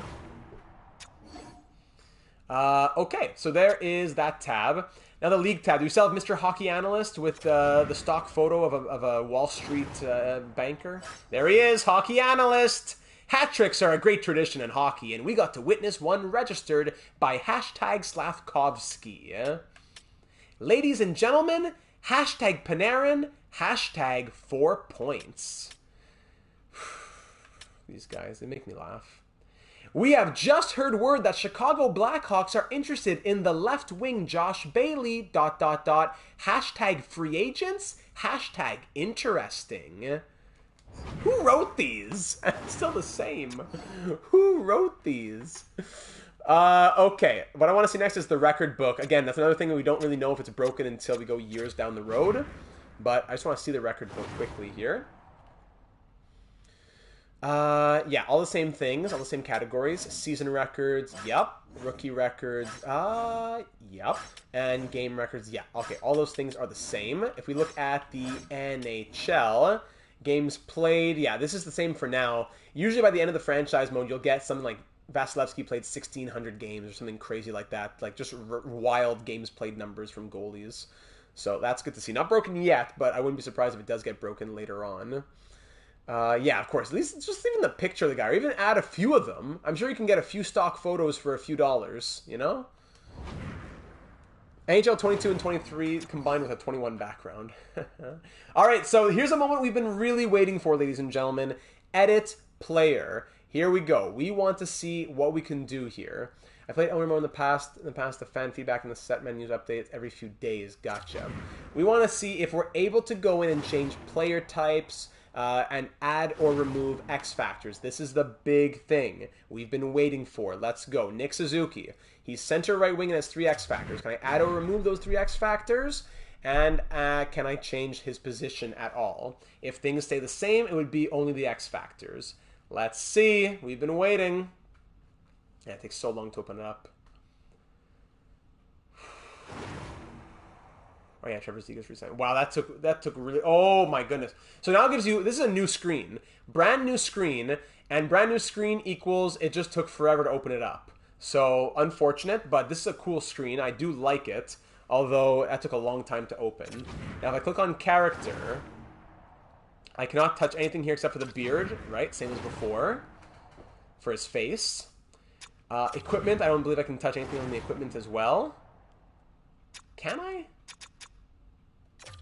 Really, I can't. I didn't know I could do that. So I can give him the Jofa.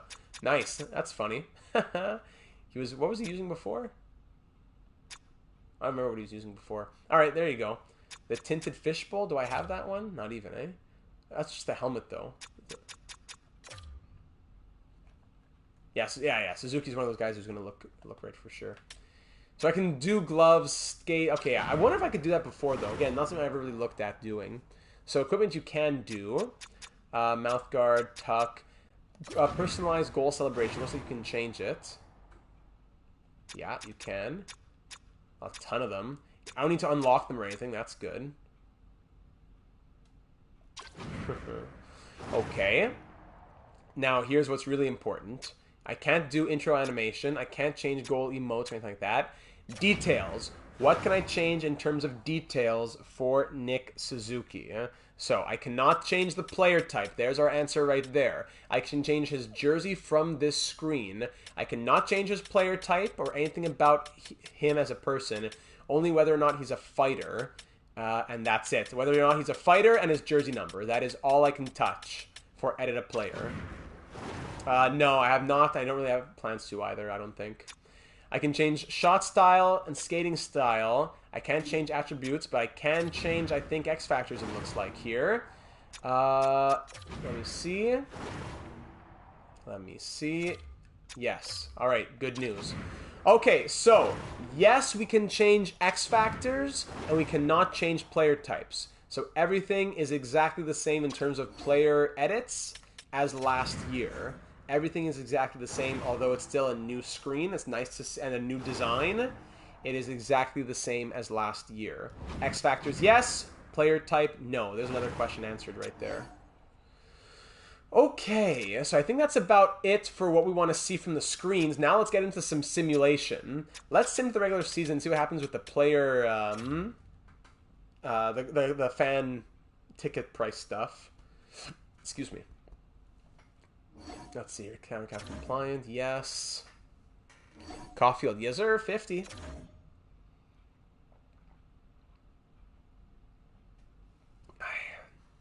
I wonder if you add X factors to a 60 overall, they'll be taken due to performance. That's a good experiment to think about.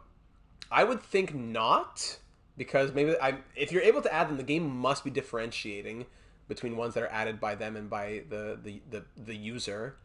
I would think not, but we have to experiment with that. Any teams you'd recommend to use? Depends on what you want. Red Wings, Ducks, Flames, Sens, those are all good. The Red Wings, you'll have Sider, you'll have Larkin, you'll have DeBrincat. Ducks, you'll have a good young core, Zegras and Drysdale. Flames, you'll have good players, but underperforming ones. So I think the Flames are pretty interesting. And the Sens, you'll have Stützle, Brady Tkachuk, all those guys. If a cap-strap team trades and buys out bad contracts, yes, we'll definitely look at that. Okay, so first off, let's see the ticket prices. Did people get excited? Big thumbs up for the lower bowl costing 110? Not even. So the trend is down, and no one's buying them at a fan. Okay, but fan feedback's amazing. But in the top right corner, it says no fan feedback. Oui, absolument. Absolument. J'attends pour ça. Let's go up to 130 then. Let's get the prices back up over here. We're running a business here. Come on, we're running a business. C'est possible. Un jour, c'est possible. Could be one day. Yes, we want to see... Sorry, not contracts. Drysdale, Zegras. Well, Zegras got signed. But we saw Morgan Frost still unsigned. Is anyone going to be going for offer sheets, stuff like that? Yeah, Bruins makes sense as well in that stream of thought. Kellen Addison, Shane Pinto. Okay, so it looks like Morgan Frost, Frost, Drysdale, and Zegras all signed. Did they all sign with their teams? Did any teams try offer sheets? Let's see what Hockey Analyst has to say. Come on. Mr. Hockey Analyst, what do you say? Signings. Let's see. Bunch of free agents going. Drysdale signed a 1-year contract with the Ducks. Morgan Frost, yeah, signed. Okay, so the RFAs not go anywhere. They stayed on their teams. Buffalo signs Patty Kane. How about that? Andrew, welcome, buddy. Long time no talk. Thank you for coming by. So that's that for most of the current RFAs there. We'll want to see if teams do buyouts and things like that as the year goes on and towards the end of the year. What we can do later is go to view contracts and check teams and see if they have buyout penalties. That'll be kind of how we know. Or we can go look in free agency and see teams, players who are in free agency who shouldn't be there. But for example, if we go and look at buyout penalty of Dallas, it'll be 0 right now. If they were to buy out a guy like Jamie Benn, then we'd see that buyout penalty and the bottom under cap space and team cap hit. So we'll take a look at that towards the end of the season / into the off season. I think now I just want to simulate and see what the results of the sim are, as well as what the result on morale is if we keep a leader scratched for pretty much the entirety of the season. Let's try that out. As well as slow sim. Yeah, let's slow sim the season opener against the Toronto Maple Leafs. Let's see a slow sim game. That's one other thing we want to check out. And we want to see broadcast in-game. So we'll go in for a second. Let's see it. First period, 2-1. See, the little pause, maybe you can't feel it because you don't know when I'm exactly pressing the sim period button, so you can't feel it. But what I just felt right there is the little pause that usually denotes that there was like a 5-goal period. The longer the pause, the more goals were scored in the period. For me to press X and to wait as long as I did to see only 3 goals, that was a bit laggier than usual. So let me try this. On go, I'm going to press the sim period button. We'll see how long it takes. 3, 2, 1, go. See, right there, that's usually like 2 or 3 goals. Yeah, okay, that's 2 goals. And we'll hop into a different game. 3, 2, 1, go. And that was, yeah. Okay, so for 2 goals, again, this is like being super, super picky, but as someone who's played franchise for so long, these are the small things that I guess I pick up on. And I just, a bit of a longer lag than usual for a 3+ goal period, it seemed like. Yeah. Let's go to the home opener against the Blackhawks. Bedard and the Blackhawks. Let's go see this game now.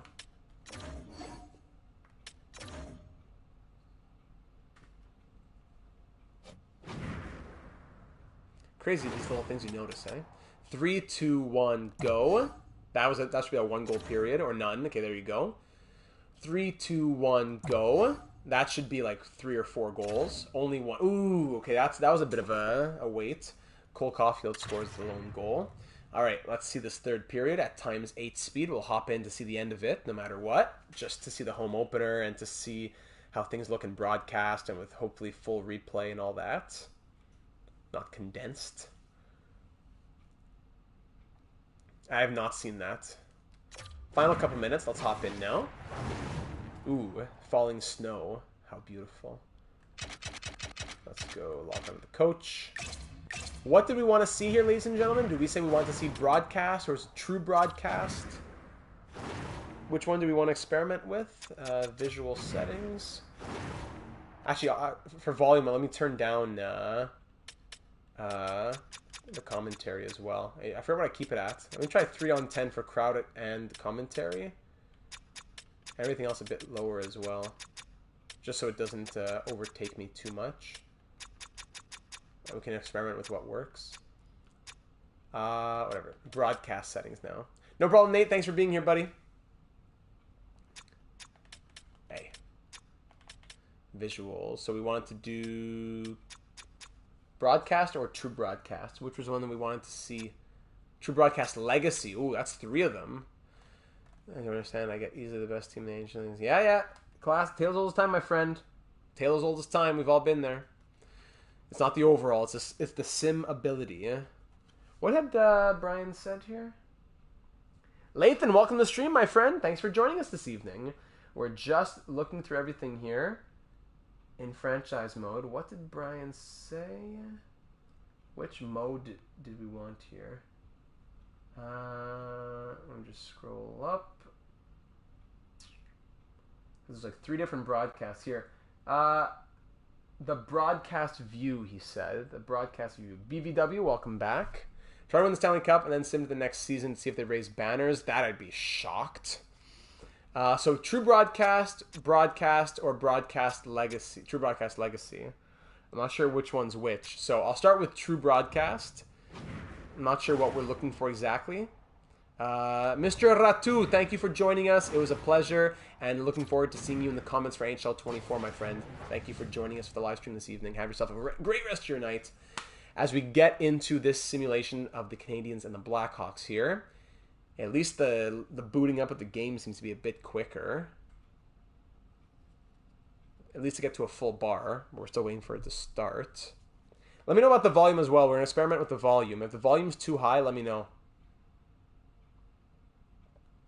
For anything in particular. Late goings of this third period of play. For those of you just tuning in now, better late than never. So here's true broadcast.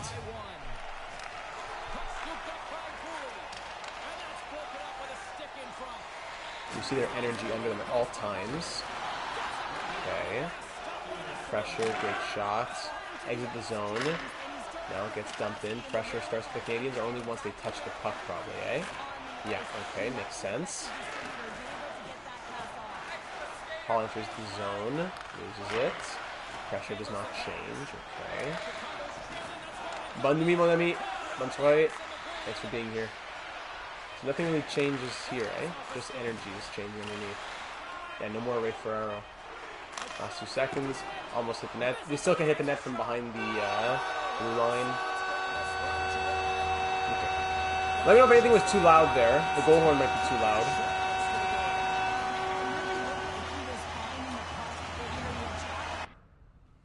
That was a bit of a shorter game. I just wanted to go in quickly. Yeah, they do. Well, there's a lot of different banners. There's division banners, President's Trophy banners. Depends on what the team wants to do. Nashville raises them all, right? So that was just a little experiment to see true broadcast plus the volume. Let me know your thoughts on that, if there's anything I should fix there. Goal horn could get turned down by 1. Okay, I'll turn the goal horn down by 1. I'll do that right now, actually, so I don't forget. And then for other things, I'll have to see when I listen back to it, the little things. I'll have to see if anything I should change. That was a bit shorter than I wanted it to be, but I'm not going to jump into another game just to see a few more seconds. So I'm not really a guy who uses broadcast anyways. Other visual. So it doesn't really change my life too much. Goal horn volume down. Let's go by 2 even, because that's the 8 nothing else is 8 on 10. Let's keep the SFX up though for the checking pucks, shots, skates. That's something we want to hear more of. So let's try 6 on 10 for the goal horn, because that's something you want to be maybe slightly louder than the rest, and we'll keep the rest like that. Okay. All right. Let's simulate through the calendar now. And see what we had wanted to see initially. Really, so far, it's like nothing has really changed, I gotta say. I'm wondering, I'll be curious to see how players simulate. That I'll want to see. And the numbers from the goalies at the end of the year and stuff like that. Okay. I don't think we'll be winning the Cup with the Canadiens in this first year, but if we do, we'll be able to see a banner. And other things we'll have to just, you know, see as we go on in our modes. Yeah, this is going to be a slow sim. Oh, wow, this is slow. Like, doing a career simulation like this, man. Like, I cannot do the content I want to do because of how slow this game is. Like, when I did the Connor Bedard simulation, and the draft lottery was decided, and that very instant I started simulating, it took me, I want to say, I think it was 12 consecutive hours. I did an all-nighter, and I sat at the screen. I simulated 20 years in 12 and edited 20 hours. 20 years in 12 hours. That's with me working nonstop, sitting in front of a screen at 3 in the morning. But imagine when I have things to do, and I can only spend an hour or 2 hours a night. A career sim is going to take me over a week to do. And that puts me on hold for my franchise mode and for anything else I want to be doing as well. So it feels even slower. I don't know if on PS5 it's any different. The menus are faster on PS5, yes. But I don't know if the simulation is any faster on PS5. And this is the most concerning part.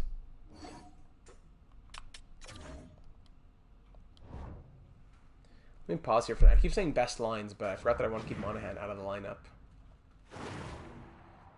So how does morale look now? 21 points for Suzuki. It was at 64, I think, right? Not sure if the comments are... Oh yeah, much, much, much faster? Wow, so maybe I do get the PS5. Not just for the menus, but also for the simulation. Do I do it?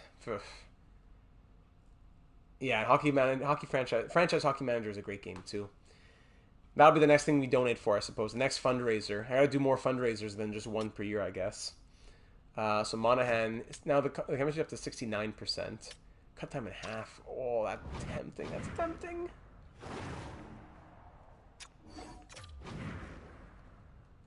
That's why I hate asking for, like, if you want to donate $5 or whatever, it helps me on little things, that's fine. But if I have to raise, like, $500-$600, I don't feel like, I feels awkward asking for that, because this entertainment is supposed to be free. I'm not trying to make a profit off of it. I'm trying to just have fun with everybody. Where am I going? Monahan comes out, yeah. Yes, at the end of the year we'll be doing that. I want to keep Monahan out of the lineup. So I want to see, with the leader being out, if it hurts chemistry. I kept pressing best lines. I forgot to do that. To not do that. So scratch Monahan. Get Barron back in as fourth line center. So the chemistry doesn't update. Yeah, see, again, it's 0. But if I exit and come back, it'll be -3. And again, I say replacing all lines, but I got to go and do it myself again. Because the roles, unassigned roles. Even though I can't just assign them by themselves. Okay, there you go. Not dynamic potential, but the potential does change. You will see a top 6 player become elite if they have a crazy season or a couple of crazy seasons. You'll see top 6 become elite and elite become franchise. You'll see that. But you won't see it like fluid throughout the season. It'll be like for a few players, like once every year or 2. It won't be dynamic in the sense of overall, where due to morale, you could have a guy fluctuate like drastically. Brett Kulak, former Canadian Brett Kulak on waivers. There he is. Brett Kulak, get in here, buddy. I love you. Tested negative salary cap to fix rosters. How do you mean negative salary cap to fix rosters? Like if I... No, I'm not sure what you mean there.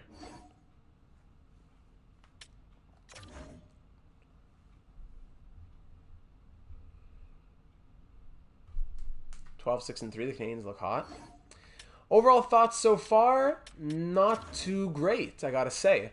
It's slower than NHL 23, which is not good for me. EA is forcing me to... They're in cahoots with Sony, and they're forcing me to buy a PS5 to get faster menus and simulation. So the simulation feels slower. Maybe it's just because owner mode and morale is turned on. But it feels slower. The things that are broken are still broken.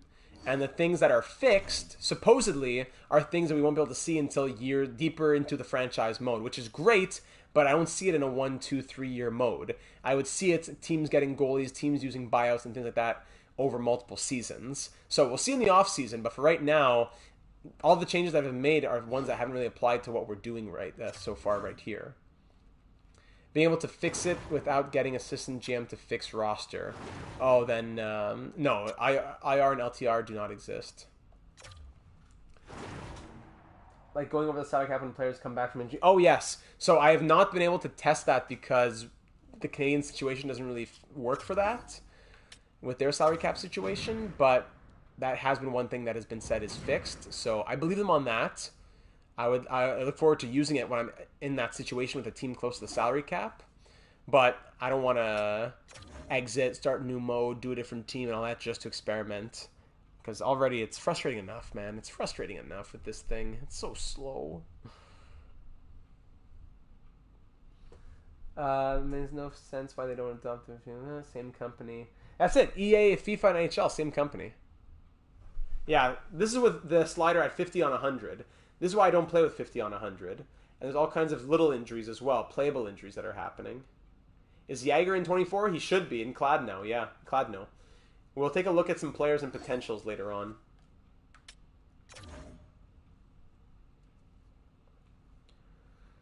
So like, this is just simulating a year. All we're doing here is simulating a year. Now we get to December. Let's see if there are any RFAs left here. Replace this player. Hey, Monahan is getting put in the lineup. I don't want to. So, were there any RFAs that were left out here? I think Kalen Addison was one. Let's see if he signed.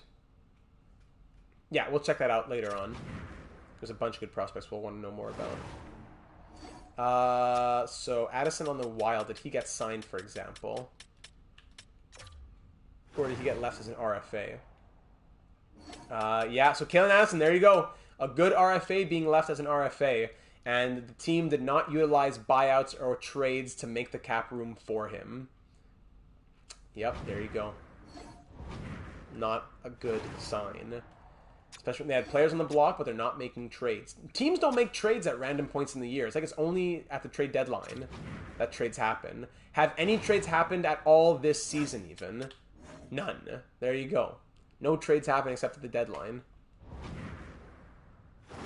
Yeah, we'll definitely check that out. That's one of the biggest things that's left to find out in this video. So, not good news on the RFAs, I do have to say. That is unfortunate. No one offer sheeted them. No one signed them. Yeah.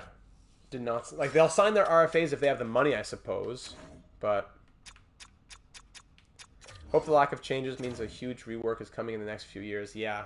You really got to hope for that coming with Connected Franchise. Yeah. Alright, let's keep on going. Only trades in the 21st. Yeah, of course. Like, am I the only one? Come on. Manji, you feel me, buddy. The team has players on the block. They need to make a move, but because it's not the deadline, nothing's going to happen. But then, the Wild, who want to trade Zuccarello and all these guys, they most likely will find a trade at the deadline. It's year in and year out. No trade will happen until the deadline. Not even the week before. It creates a feeling of like, there's no pressure. If there's a player I want in the trade block after 30 games, or sorry, like a month before the deadline, I can wait until the day before the deadline. I don't have to feel pressure that another team might scoop him up. I don't need to feel pressured. Whatever, best lines. I'm trying to do the Monahan experiment, but there's too many injuries.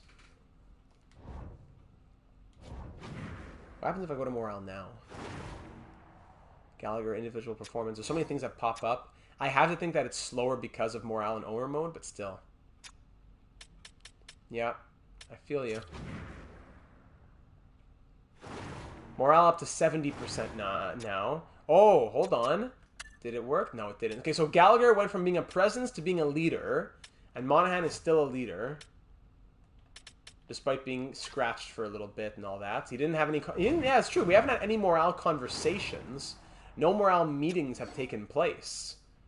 Isn't that odd? Isn't that supposed to pop up every once in a while? Yeah, that's a bit odd. So that's one thing that we've noticed. Okay. Let's get to the end of the year. Let's look at the off-season, then let's call it. I'll definitely wait until the first roster update is out before our next franchise mode comes out. But what you'll want to keep an eye out here on the channel for, and subscribe if you haven't already, join the Discord server if you haven't already, is that starting tomorrow, the first big thing tomorrow is that the nominees for the Data 782 Hall of Fame will be opened up. There are like 71 nominees from 12 teams over the last 6 NHL games. And you're gonna vote on 8 of the players to be the first induction class of the Data 782 Hall of Fame. Those will go up. They'll be posted on YouTube and in the Discord and on Twitter and all that tomorrow afternoon. And then I'm thinking on Thanksgiving Monday, I'll put out the poll for what our next franchise mode will be based on the suggestions that I've received so far. The 3 most suggested teams will go to a poll, and then those 3 teams will be voted on.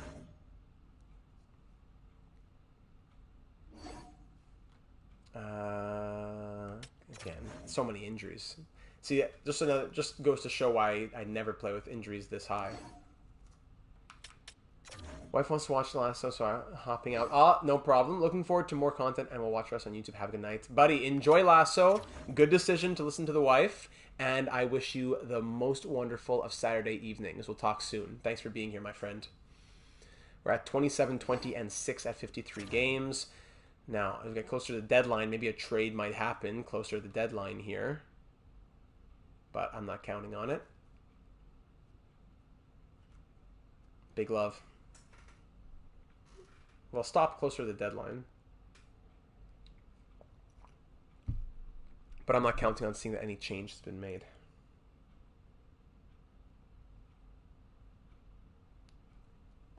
Let's stop. Let's go a bit more. Maybe the game actually okay. Best lines. Let's not go too close just yet. Let's go to. Okay, let's say 1 week before. Would any team in the NHL have made a trade 1 week before the trade deadline? Let's see this. 1 week before. Many players are definitely on the block. Many teams that have, you know, whether they're buyers or sellers, all figured out. DeBrow, buddy. See ya. See you in Vancouver. Player picture? None. No trades have happened over the course of the regular season yet. Up until a week before the trade deadline, 0 trades have happened. This is not a new thing, but it's still a really frustrating thing. Wild. Why are players on the block? Mark, welcome to the stream, my friend. Oh, man. Putting me to sleep. I will say, I think I can give that away as a spoiler. Guaranteed, I think Vancouver is going to be a nominee on the poll because that's been probably the most suggested one. I keep thinking of that. NHL 24 so far, not too great.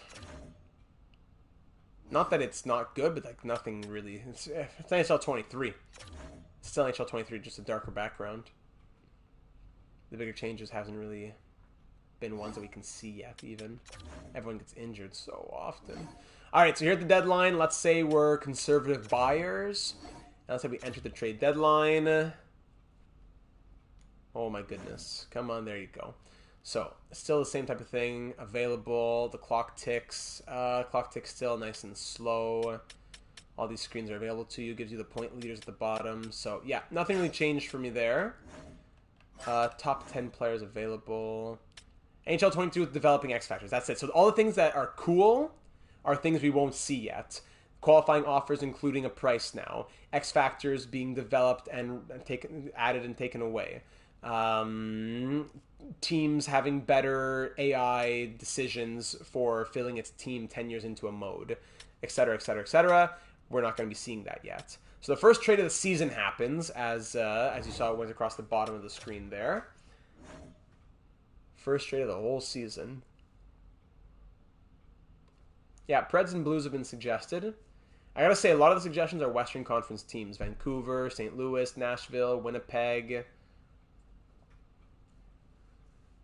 Try to trade and see if a team interrupts. No, that's been fixed, thankfully. I'm going to assume that anything, maybe it's crazy, I'm going to assume that anything that's been fixed has not been rebroken. Things that were normal might be broken, but I'm going to assume that nothing that was fixed has become broken again, at least. Because that was fixed in towards the end of 23. Let's go to the end of the season. Because if I start going back in the archives for every little thing that was broken, that was fixed over the last few years. Oof. Jordan Harris got cut. He got sent down. Did he? No, wait. The game didn't even end yet. Oh, yeah, I forgot. I can't believe anything you say. Jordan Harris got cut and the Senators won. If I would go and do research, I would see that it's like 2-1 Senators in the second period and Harris is a -1. It is 9:15 for me here. 1 hour ahead in Eastern Standard. You are in the Central Standard.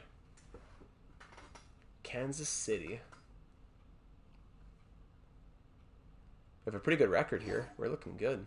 This team's looking good.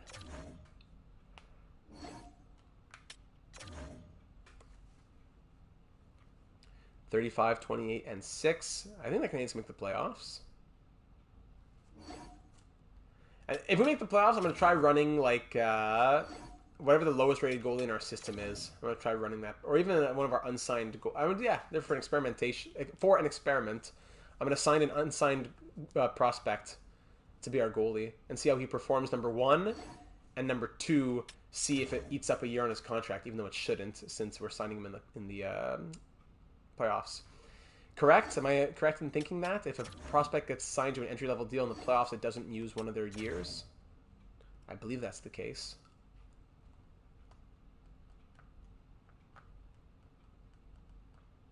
All these things, morale, owner mode, I think it's for someone who really... Someone like myself from like NHL 09, someone who plays 1 or 2 seasons per game. I would play all 82 games in a season. So by the time the next NHL game came out, I would have played like, whatever, 160, 200 games. I would have played like maybe 1, 2, or 3 seasons of a franchise mode because I played every single game. That's what morale and things like that are for. Injuries at this high of a slider. People who make little tweaks and little things every single game. McDavid point prediction, 86, says Landon. I'm going to say... If his price is right, I'd go $1. But I'm going to say 82. So, Canadians end 43, 31, and 8 to make the playoffs. Very nice. Let's get everyone to play their last game. Game number 82. And then... Oh, no, not done yet. Make the lines worst. If you want to purposely make lines worst chem as possible as well. You have to rewrite that one, Lathan. I think I auto-corrected a little bit. You're trying to say just give the lines bad chemistry to simulate badly? But I don't want to simulate badly. I want to see if just putting a bad goalie in, a low overall goalie, will still be like OP. Overpowered. So, let's see the season stats here. Just curious to see what the league says. It's either... I wouldn't be surprised. Let's see what the league did in 2023-24. The NHL is predicted to be led by the Edmonton Oilers, New Jersey Devils. The Islanders finished 3rd in the league. Calgary, Florida, Pittsburgh. Wow. Let's see at the bottom of the league. Let's sort at the bottom. The worst team in the league, Nashville Predators, Ducks, Sharks, Wild, Coyotes, Vegas, Winnipeg, Washington, Seattle. Carolina misses the playoffs. Okay, so yeah. And Chicago makes the playoffs. So, some things that were good, some things that definitely were not. Yes, let's see. Goals for and goals against seem pretty consistent with what they've been in the past. As well as penalty kill, power. Actually, penalty kill seems low here. Okay, no. Yeah, that's okay. Now, the Wild, yeah, they don't really sim well. Too many two-way forwards, not enough X factors. Yeah. All right, so let's check out the points now. So, Caulfield scores 87 points. That seems realistic enough for like a really good season from him. Suzuki 61, 81, Doc 60. Yeah, stuff like that makes sense to me. Slavkovsky, was he on the first line all season? No, I guess he wasn't, playing 17-25, but still, only 36 points. Give lines bad chemistry in the playoffs to see if you sim well or not. Oh, the TBC theory. Yes, okay, we'll do that. We'll go bad chemistry and a low overall goalie. Yeah. Okay, so let's look at all the forwards in the league first. Yeah, we'll do that, Lathan. Entire league, let's see. 105 points from Austin Matthews with 63 goals. Hughes 104, Matthews 101, Bratt, Marner, Malkin, Crosby, Larkin. These aren't the craziest names to see at the top. Makes enough sense, even though you'd want to see McDavid getting like 120, 130, stuff like that. Yeah, as a Hawks fan too, right? Zach Hyman up there. Keep going, Timo Meyer, Bushnevich, Pavelski, Kane, Ovi, Rob Thomas. Yeah, these names, I don't see any names that really tell me that's crazy. J-Rob only scoring 79 points. Eichel only 79. Kaprizov only 78. Rantanen only 78. Yeah. Definitely lower scoring, you would think. With the high shooting, I'm surprised.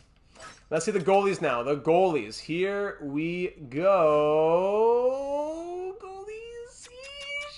Okay.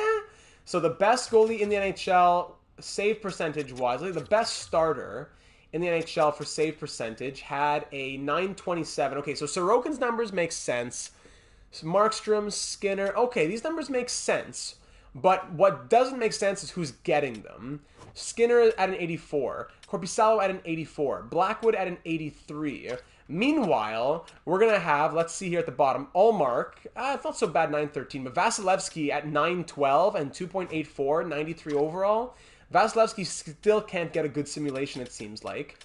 Bobrovsky didn't get a great simulation either. Legend, Blackwood, of course. Shesterkin, 907 save percentage and 3 goals against average, 2.99. Saros, 901 and 3.4 goals against, even though it was a bad team. And Philip Gustafsson, 900 save percentage. So, the overall, although goalies in general look better, and the best goalies in the league are better, the highest overall goalies are still not performing as the highest overall goalies. Yeah, and the goals against average seem too disproportionate as well. You're going to tell me you have, like, a solid save percentage, but you're allowing almost 3 goals per game for some of these guys? Yeah, feels odd. I guess that's how it works with the high shooting? Maybe? Rookie skaters, what did Bedard do? Let's see, 68 points from Connor Bedard. Nobody else doing anything. Luke Hughes, only 26 points. Tough. Rossi, 25. Coronado, 21. Matthew Nyes, 15. Tough. Rookie goalies, nobody. So yeah, it's improvement, but the overalls, the heart of the problem, which is high overall goalies not being the best goalies in the league, that's still an issue. Sorokin at the top, that's great. But Shesterkin and Vasilevsky being mid at best, that's still a problem. Yeah. So let's get into the playoffs here. Let's give ourselves bad chemistry and sign one of our unsigned goalies. In round 1, who are we going to face here? The New Jersey Devils. All right, so let's purposely try and give ourselves some bad chemistry. It's tough because I don't think anyone has really bad chemistry fit. Maybe 0 at the worst here.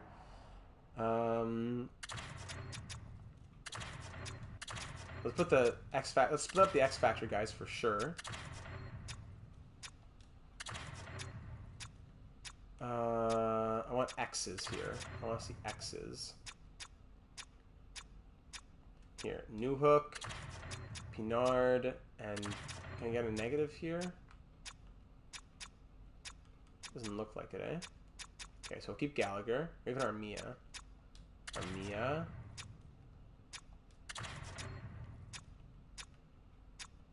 Dvorak gives it +1 instead. Okay, I think this is going to be the best that we get.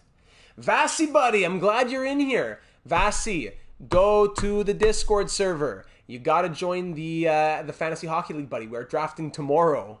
I've been trying to reach you. I know you've been super busy, though. No, like, I'm not upset. I've just kidding around. I know you've been really busy with the rosters, so I'm glad I've caught you. Because the league will be drafting tomorrow. Perfect.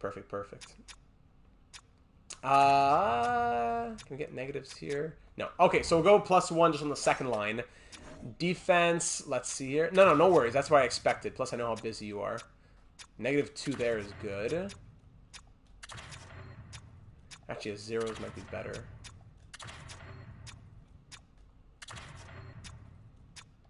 Anyone with X's? Oh, here we go. -2. Okay, good.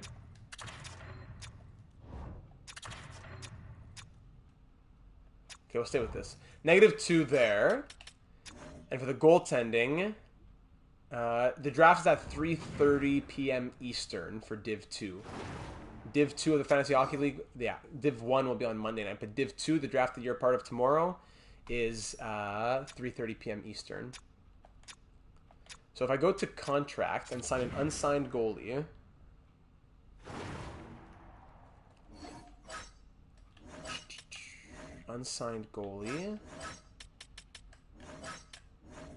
Miller, here we go. Quentin Miller, correct. We'll sign him. Dream of mine to join the team. Anxiety, perfect. Two-headed goat. Vasi, man. I don't know how you... I know... Talk to me honestly here. When you did all your rosters, if you did a lot of salary cap changing, is it, like, exponentially more painful if it's going so slow, like 5,000 at a time? How did you find that for the creative players that you made with the salary cap? Did you find it to be, like, worse than before?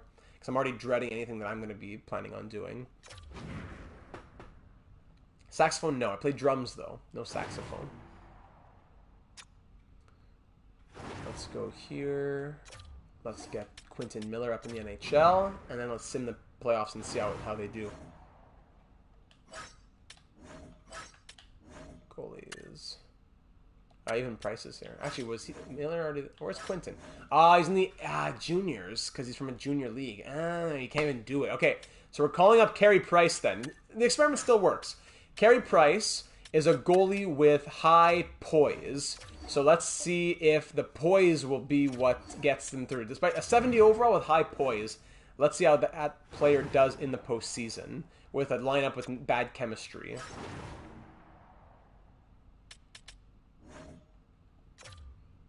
Let's see.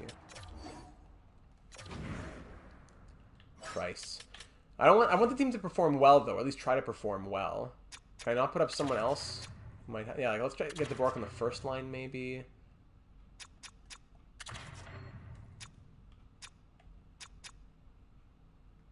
Yeah, Suzuki gives it a +1 as opposed to Doc giving it a +1. That's good. Okay, so I want the lines to be good. I just don't want it to. I just want them to have bad chemistry. Okay, that works. So the lines look like that. The chemistry is going to be negative on defense. Yeah, +4 now exists. +4 on chemistry now exists. And we'll also have price between the pipes. All right, so let's do it against the second best team in the NHL.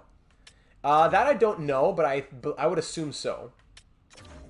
Yeah, Price. Any player who's on LTIR, like a Price or a Seabrook or whoever else, is put down to a 70 overall and like league minimum money, since there's no LTIR in the game.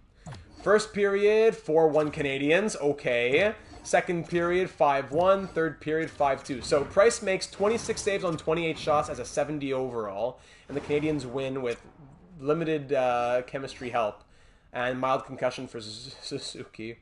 Head coach can replace players. Suzuki's going to be out of the lineup. Wow. Carey Price, 70 overall. Carey Price gets the win. How about that?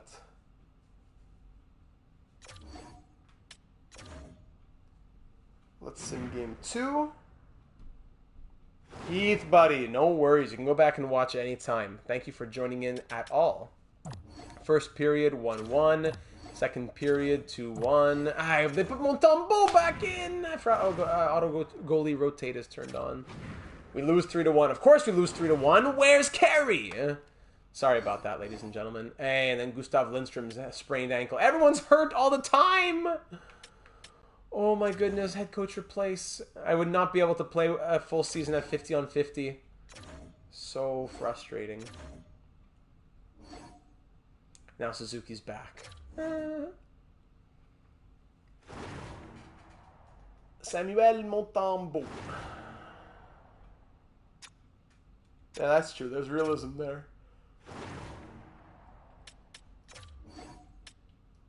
Suzuki's. And Price. Not too much to say so far, Heath. We've essentially just been going through everything we can do. All the team management tabs, all the owner tabs, everything. Overall impression, not super impressed. It's basically NHL 23 with small fixes, which are good, but are ones that we haven't seen yet because they mostly come in the off season. Plus including the fact of X Factors coming and going. But things that are still broken are still broken. The coaching carousel is still broken.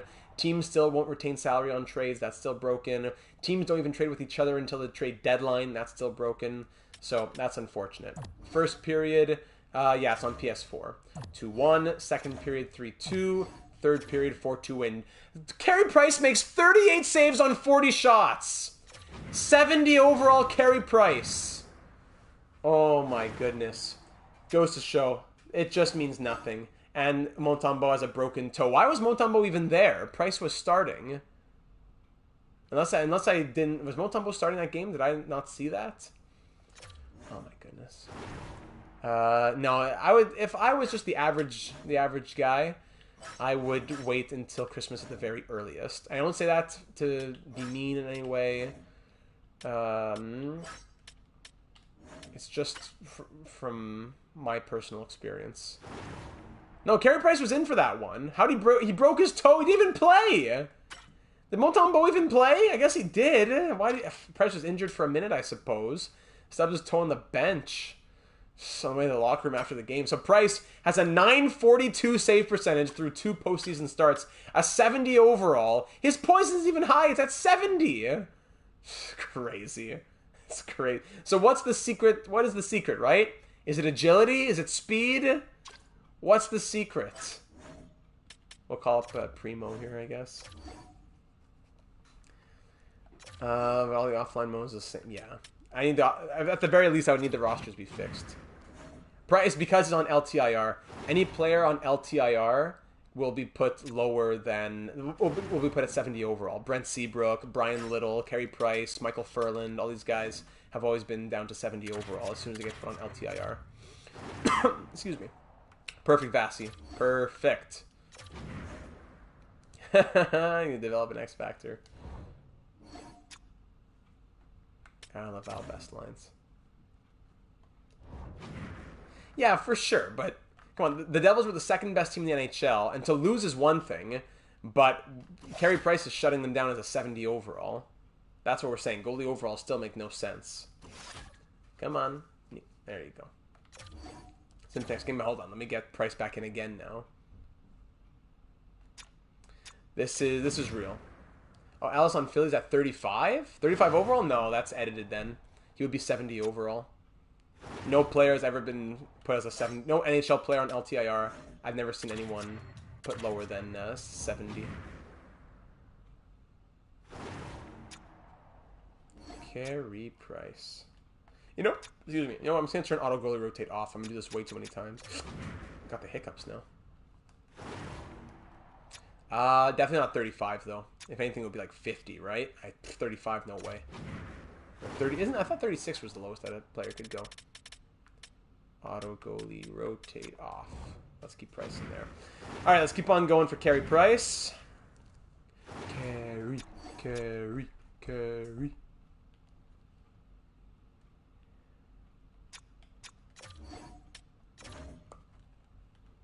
Up 2-1 in the series. Folding chair would be at 35. That's good. That is good. Second period 4-2, and third period 4-2. 42 saves on 44 shots for Carey Price. Come on now. Hey Joseph, welcome to the stream. Go Abs, baby. Oh my goodness, Carey Price. Jack Eye.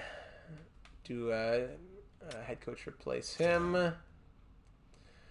Oh my goodness, Carey Price. The winning is one thing, but Carey Price shutting them down as a 70 overall? Come on. I just gotta see those numbers again. Through 3 games, he has 3 wins and like a 950 plus save percentage, right? Let's see it. He has a 947 save percentage and 1.86 goals against average in 3 games played.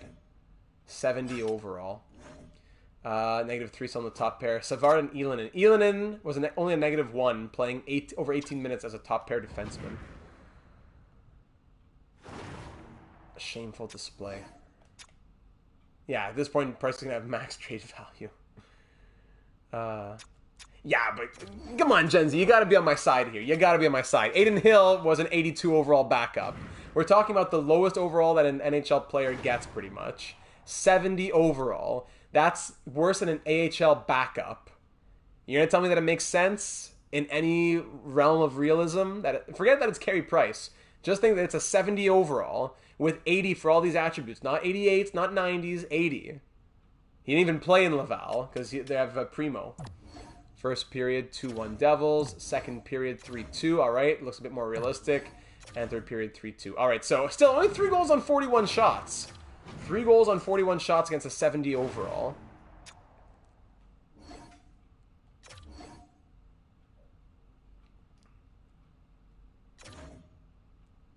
Oh no! There's too many auto-drafted teams. We're gonna find a way to. We're gonna change the time. I don't want too many. It's not fun to have auto-drafted teams. What if we did it earlier? Could you do it earlier, Vasi? Game 6. 2-0 Devils. Second period, 2-0 still. 2-2, headed to overtime. And the Canadians win! The Canadians eliminate the Devils as Price allows 2 goals on 30 shots. And the Canadians eliminate the best team in the Eastern Conference, with Carey Price leading the way, with Jesse Elinen as a first-pair defenseman, with negative chemistry throughout the lineup. Oh, but I thought the Canadians lost. I thought you told me the Canadians lost, Mark. With Caulfield on the third line. Carey Price has a 940 save percentage. through those games. 940 save percentage. 4-1-0. 2.12 goals against average. Oh, man. RJ, you can't be there. Oh, you guys gotta tell me in the Discord server. You gotta tell me. And tell me 2:30 for me. I start work at 1:30. No, I can't do it before then. It has to be later in the day then. Later in the day on Sunday. Then Lunchbox works, I believe. It's impossible to get like 20 people's schedules all together. All right, so the Canadians win round 1. Hey, Carey Price carries them. Oh, man. Let's keep on going. Let's see how far Carey Price can carry this team as a 70 overall. Lower overall than an AHL backup goalie. Carey Price for the Data Hall of Fame? Maybe at this point, eh? Here we go. Against the Penguins. Game 1.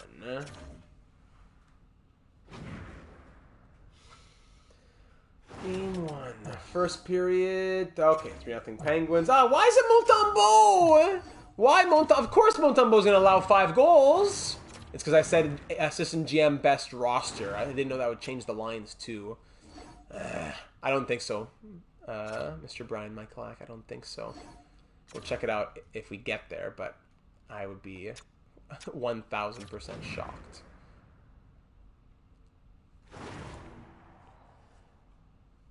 And it changed the whole lineup. Oh my goodness. Serenity now, serenity now. And it takes, and if it wasn't so laggy, here you can listen to my controller as I try to do this.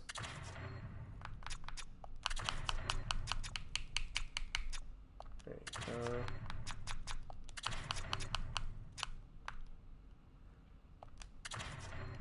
So Sean Monahan down to an 80 overall. Right, best roster, but I didn't know that would I thought that meant that you just send down a player or two, not also fix all the lines.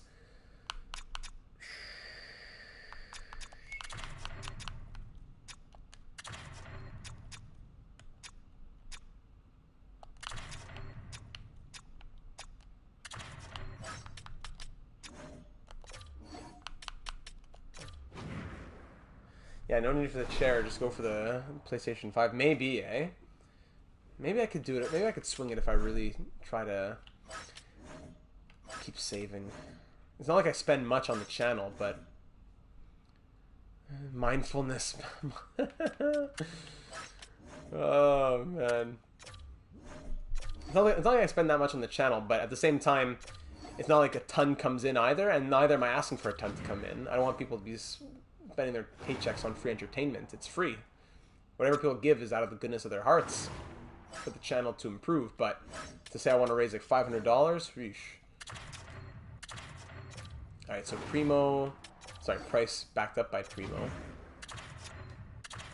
Okay, there we go.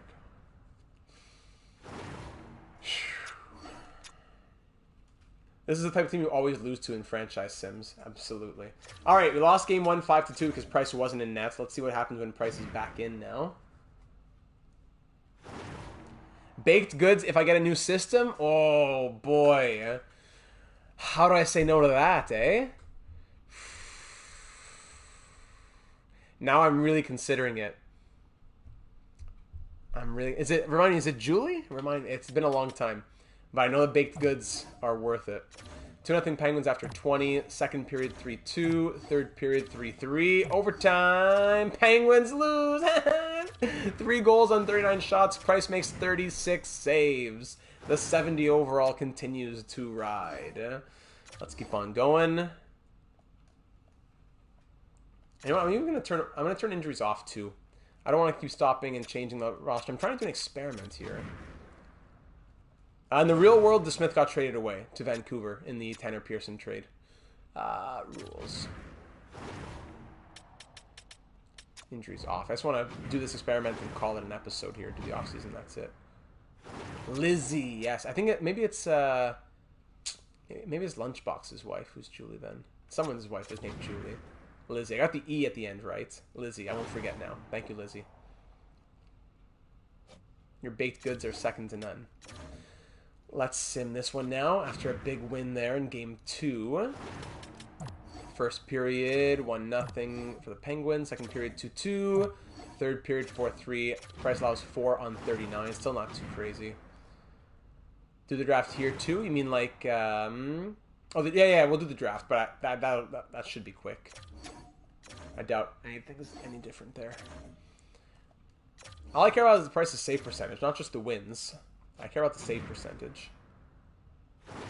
Crosby in shock as he sees Carey Price. 2-0, 4-1. All right, the honeymoon might be coming to an end here. 6 goals against on Carey Price.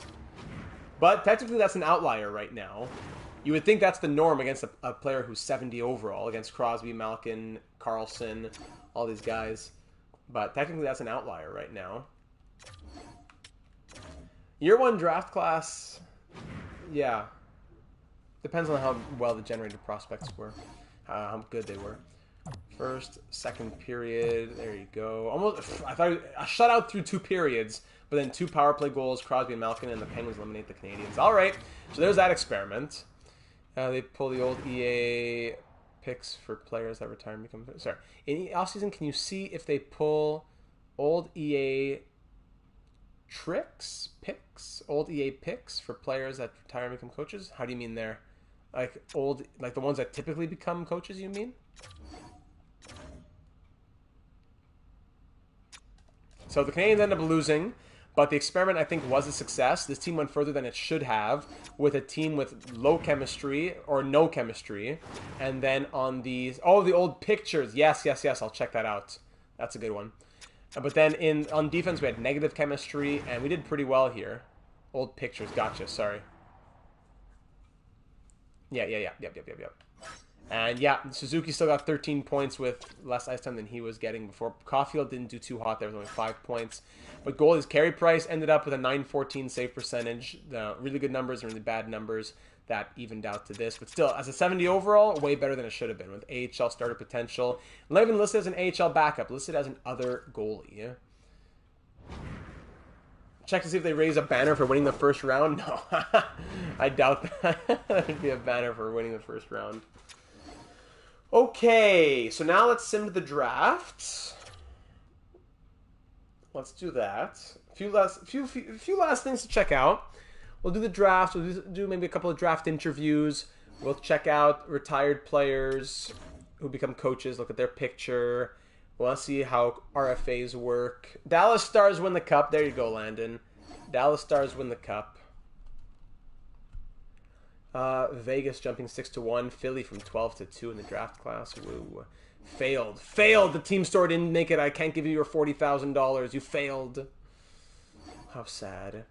Retired players. Who's calling it a career at the end of this next season in the real world? Joe Thornton was still out here as a free agent. Jumbo. Shea Weber was still out there as well. Brian Little. All the players who are basically done. No one who's really still in the league. Yeah. Joe gets his cup. And goalies, Carey Price. There you go. Schneider. Fellow Stars fan out there. There you go. Oh, look at that. Johnson and Price now scouts. The same thing should apply for their pictures. Jack Johnson and Carey Price. We'll check that out. I didn't do the draft interviews. Whatever. It's not going to be any different. All right, let's see the awards. There you go, Landon. You got a buddy. Heath and Landon. Okay, so yes, all of that. Individual rewards. Art Ross goes to Matthews. Hart to Jack Hughes. Norris to Fox. DeBrincat winning the Lady Byng. That's common. Calder to Bedard. Conn Smythe to J-Rob. Vezina to Sorokin. Makes sense. Same for the Jennings. Masterton to Is it Yanni or Jan? Jan Ruda? Jan Ruda, I think. Coach of the Flames gets to Jack Adams. Selke goes to Barkov. Typical. Ted Lindsay to Hughes, and Maurice Richard to Matthews. Okay, there you go. Playoff tree. Nice. I like the look of the playoff tree. Okay, yeah, there you go. That's that. Last thing we'll want to look at for this point here is the draft before we move forward. The draft. Looks the same to me. Sim options, looks the same to me. Teams want to trade their picks, still the little thing. Yeah, little target next to their team. Yeah, still just sim to your pick and all that stuff. Yeah, okay, so sim the first pick. Medium franchise player going to the Vegas Golden Knights. Whew. Let's sim to pick number 19. Who goes where here? Berkeley Catton, where did he go? Catton goes third to the Predators. Kiwi Haru, he has a picture too now. He goes to the Minnesota Wild. Who else didn't have a picture last year? Caswell didn't have a picture. Clark Caswell. Don't have their personal... Yeah, it's pretty rare that I see that. Yeah. Hellenius. Misa. Let's go for Hellenius. Why not? Medium top 6. Yeah, medium top 6 Hellenius. Medium top 6, 70 overall. Yeah, I'm sure we get into the deeper... Yeah, look, top 9s in the second round. Medium top 9 grinders. Medium top 6 defensemen. Yeah, definitely weaker. In the second round, already low top 6D. Yeah, very weak in year number 1 in the draft. This guy's real. L'Italien. He's always in the draft here. Elliot L'Italien. The Italian. Let's get him. Very hit and miss. Yeah, medium top 9. Love it. All right, it's in the draft.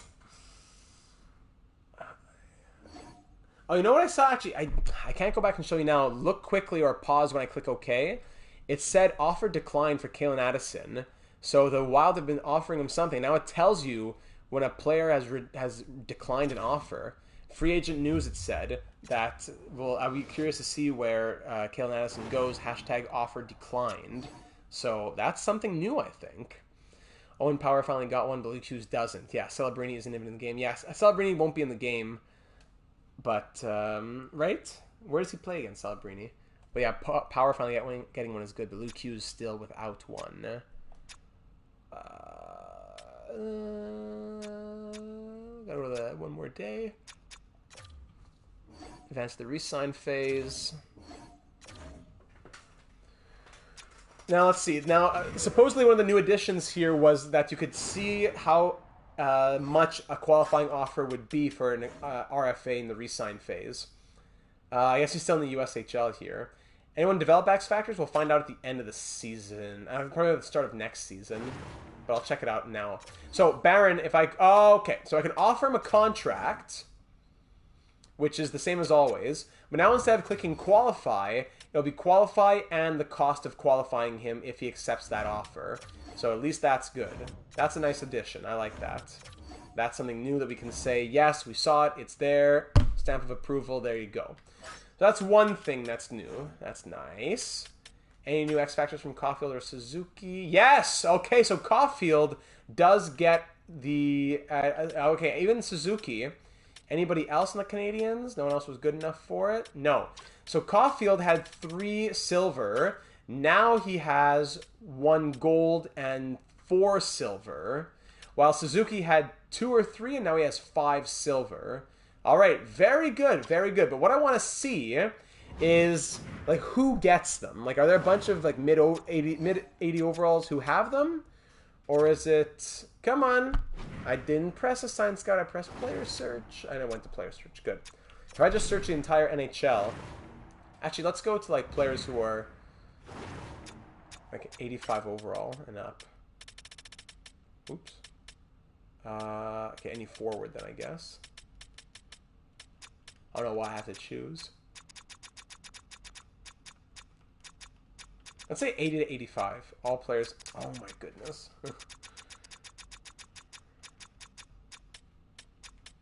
80 to 85. Wow. 80 to 85. Whew. Okay. So Connor Bedard, let's see. Let's also look at the ages. So Bedard, I think he developed, but no big development there. This guy Magnus, he was the first overall pick, that's why. Slavkovsky, no. Shane Wright, no. McLeod, Eklund. Actually, let me sort by overall, not by trade value. Yeah, let's see, like, Pacioretty has none. I'm not sure if he started with any. JG Pajot has 1. He has 87 face-offs, and he has the face-off one. So I wonder if that's because of his face-off percentage or because of his face-off rating. But I'm not sure if he had that one to start the season. Eriksson Ek had none last year, so I'm not sure if he had those already. Bedard getting a 4th silver. Okay, noted. Kevin Hayes has 3 silver. Duchesne has 3 silver. Gotcha. Tarasenko, 3 silver. Brock Nelson has a couple. I just don't know who started with what. That's the problem. So we'll look at some older players that we know had some. Tom Wilson had a silver there. Adam Ruzicka grew to an 84 overall? What? Look at that. William Karlsson has that little magic one. Duchesne, yeah, so maybe Duchesne didn't have any to start.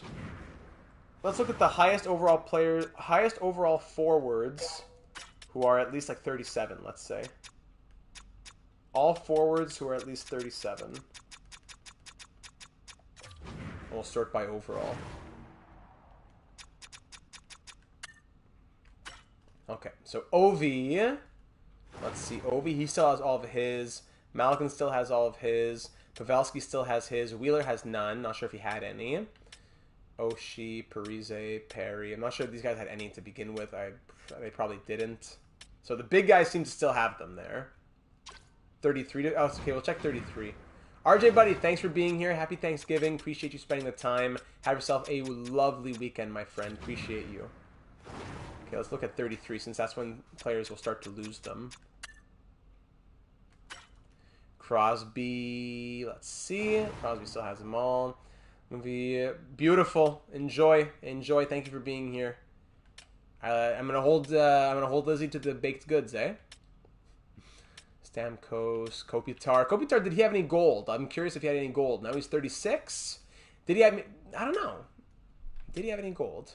Marc Chassot, did he have any? He had 3 silvers now. Zuccarello has 2, and he's 36. Eberle had 2. He's 34. Did he have any to begin with? O'Reilly has none. Despite the 90 faceoffs. So this is what's curious. O'Reilly, despite 90 faceoffs, has no faceoff X factor. But JG Pajot with 86 faceoffs or 87 faceoffs did.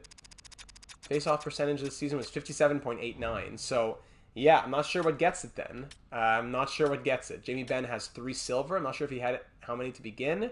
Maybe Landon, if you know that. But Jamie Benn has 3 silvers. Yeah. Walter, bit late, but I mean, we're close to wrapping it up, and we're still looking at a few more things heading into the off season, and you can always go back and watch later. I'm going to put some timestamps on what to watch for people who want to see certain parts of the mode. Okay, so let's sim to free agency now. Depending on the performance during the season. Right, so it's definitely depends on some of the performance, but why...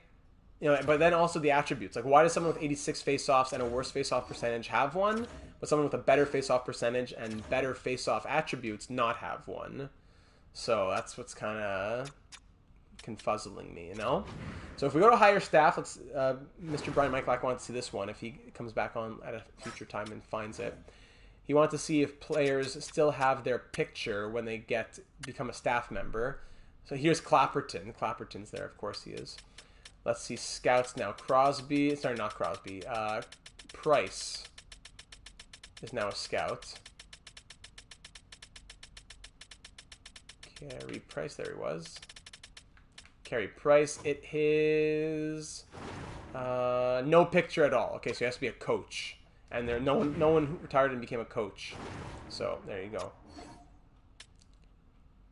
Was that an A+ coach that was available? Maybe. I think the Jets had fired their coach. Check if teams want to trade away newly signed FAs. Yeah, we'll check that. Yeah, there's an A-rated coach here. This guy got fired. Who is he with? Eminger. Carson.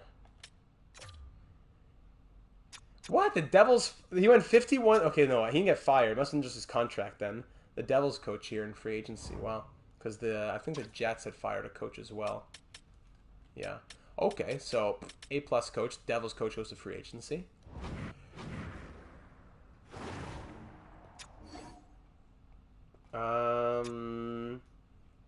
Free agency now. I'd be curious to see if things like let's say they want like Jake Ensel wants 7 by 11.4 here, but typically if I go down to 6, not down to 6, no, yeah, even down to 6, it changes drastically. Like even Scheifele wants 4 by 10.7. But if I go to 3 years or to 5 years, I wouldn't be surprised if it's like 8 million. Yeah, 3 years, 8.9. 5 years, 9.2. So 4 years is the most expensive one. So I have to sign him to like 4x11. Even though he'd love 5x10, I have to do 4x11 because other teams will beat me. That's still frustrating. Yeah, the other teams do follow staff budgets. You just can't see them. Yeah, the menus are the slowest that they've ever been, Walter. So, yeah, that's that in free agency. Anyone let anybody crazy go here? Alex Turcotte went to free agency. Joe Valeno, Akil Thomas. Yeah, some decent prospects were dropped to free agency. Legend, Tyler Madden. Okay, so not much to see in free agency aside from that. So that's more not so great news.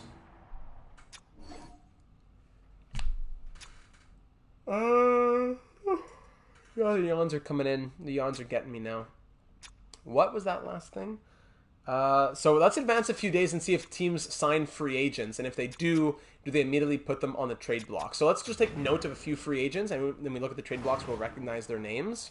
So keep an eye on Gensel, Scheifele, Toffoli, Klingberg, Zuccarello, especially Zuccarello, Hanifin, Teravainen, Duclair, Shea, Duchesne, Grzelcyk, DeBrusk, D'Angelo, Arvidsson, Hartman, Zucker, Forsling. Keep an eye on those guys as we sim, not even to next season, but just towards next season. Let's see this. I will do that. Even if they get signed already, I'll go ahead and look at that. And see if they go to reasonable teams. Protein.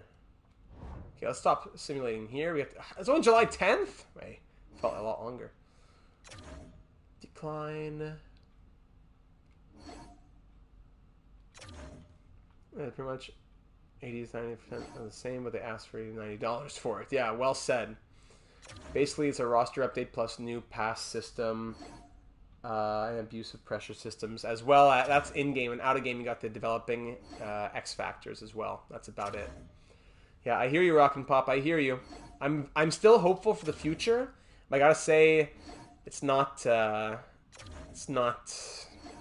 good as I was hoping for. Yeah, it's okay. I'm not. The trades aren't frustrating me too much. I don't want to stop and go a laggy menu, edit the trade block, and Swayman as an RFA being offered to us. All right, August 12th now. Finally, August 12th. Let's see. I'm sure there's still some RFAs who are left unsigned. RFAs, yeah. Oh, even Tyler Toffoli has a UFA still out here. RFAs, nobody has a forward. Okay, that's good. And goalie's just Swayman. All right, that's good to know. No, I hadn't looked at the goalies, sorry, but Swayman's still out here as an RFA. Yeah, 25 is pretty make or break. There has to be some sort of bone thrown to us if 26 is going to be connected franchise. 25, they got to throw us a bone. And the talk of the locker room is how disappointing the game. Oh, man, no kidding. Unfortunately, I'm going to be adding to that a little bit. I've said a lot of positive things about EA recently, and I still hold to them. I'm hopeful of the future, but this has not been great for me. I'm still going to play it. I'm still going to love it. I'm still going to do my best to find fun in it, but I got to say it's a bit of a letdown. Yes, we want to see Scheifele and Gensel. Were their asks warranted? What kind of season did they have? Appreciate that. I think it's a fair way to say it. I'm not an EA hater. I'm not an EA lover. I'm just trying to be fair.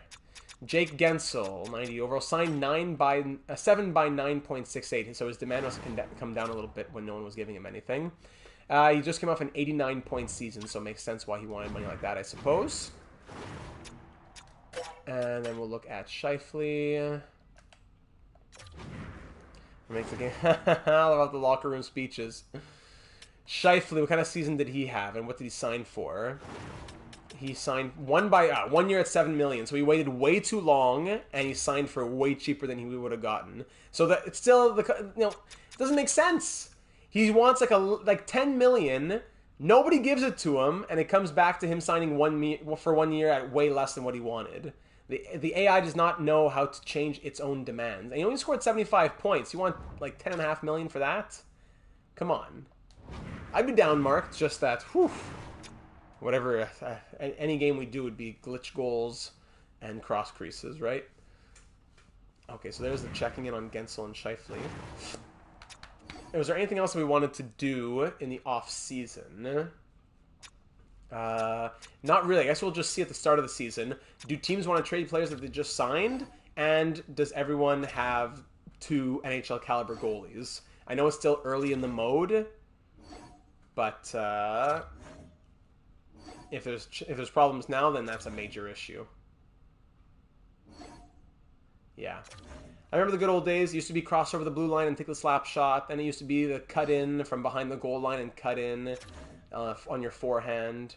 Then it used to be... Then after that, it was went to the age of the forehand, backhand, forehand. And here we pretty much still are. Check Colorado. I will do that. Yeah, they're always the worst to start the year. Yeah. That's what I've been reading and seeing. Owner expectations, blah, blah, blah, blah, blah. That little blue, like, purplish screen on the background is a bit odd, I find, whenever there's a pop-up message.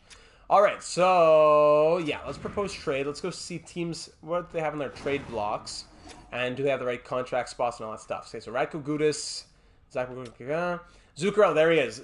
First one. That's the one I said to keep an eye on because of his age. Matt Zuccarello signed in Arizona immediately on the trade block. There you go. Swayman, RFA on the trade block because Boston doesn't have the money to sign him, but they won't make trades. Duchesne just got signed on the trade block. Who else? Panarin just got... Oh, no. I thought I saw Panarin. Colorado, yep, down to 27 contracts. Classic. What are they going to do? Like, how's the game going to reconcile that? 27 contracts. What are they going to do?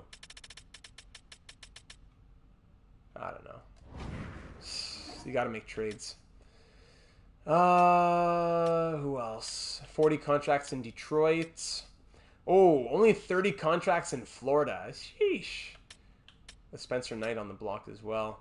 Mr. T, welcome aboard. I pity the fool who wasn't here earlier in the stream. You missed all the good stuff. No, I'm just kidding. We're still doing a few experiments, and you'll be able to watch it back live after the fact. Thank you for taking the time to join us here this evening. Any of your time is always very much appreciated. Jaeger on the block here. We'll see Tampa. Yeah, we'll see that. We'll see. That's a good idea there too, Landon. We'll check the other teams in the league in the view lines. Tampa at 41 contracts. They're okay. Enough. 40 there, and there you go. There you have it. 39 for the Bruins. 36, 34 for the Hurricanes. I wasn't looking at that. Yeah, so contract spots are definitely rough. The AI is still not making trades to do what it has to do to make itself, to do what's best for the franchise. Lovely. I'm going to add some timestamps. It'll be a bit easier to navigate. I'll probably add those tomorrow morning once the video is processed, but it'll be live and able to be watched as soon as it's over. Now we wanted to go to view lines. Yep. Then we'll look at goalies. View lines, then goalies, then that pretty much wraps it up. This has been a very long deep dive, but it's been comprehensive. So Caulfield, yeah, he's got his X factors. Oh no, sorry, I pressed edit lines, not view lines. My apologies.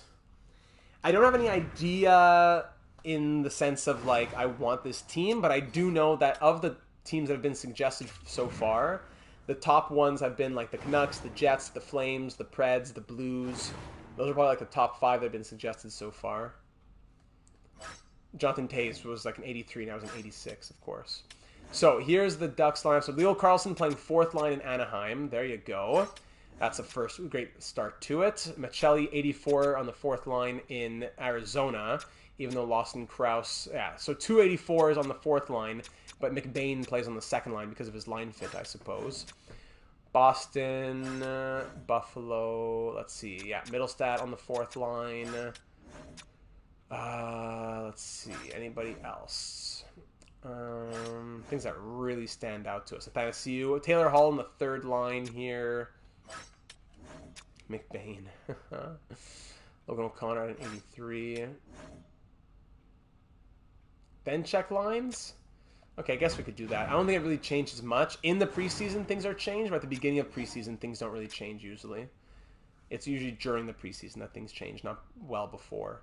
But okay, we can do that, Gen Z, just to make sure we cover all of our bases and there's no excuse. Let's go to the start. Budget allocation, blah, blah, blah, blah, blah. Okay. Sorry, that's still the preseason. Sim 2 regular season. So we'll check the regular season lines just to see if teams are still doing crazy things. We'll see if every team has 2 NHL caliber goalies. We already saw that players who were just signed in free agency are already on the trade block, so no change there in the AI logic. There's many teams that have between 27, like 35 contracts out of 50 only. So still, the AI GMs are not catching up. They're not getting it. Here we go. So, first line. So, Leo Carlson did move up off the 4th line, but he's on the 3rd line now. I suppose that as an 81 overall, that makes sense. Down in the Coyotes. Now, Gunther is on the 3rd line, Michelli's on the 4th line, and McBain is still on the 2nd line. So, that's still a major issue there. Boston Bruins, yeah.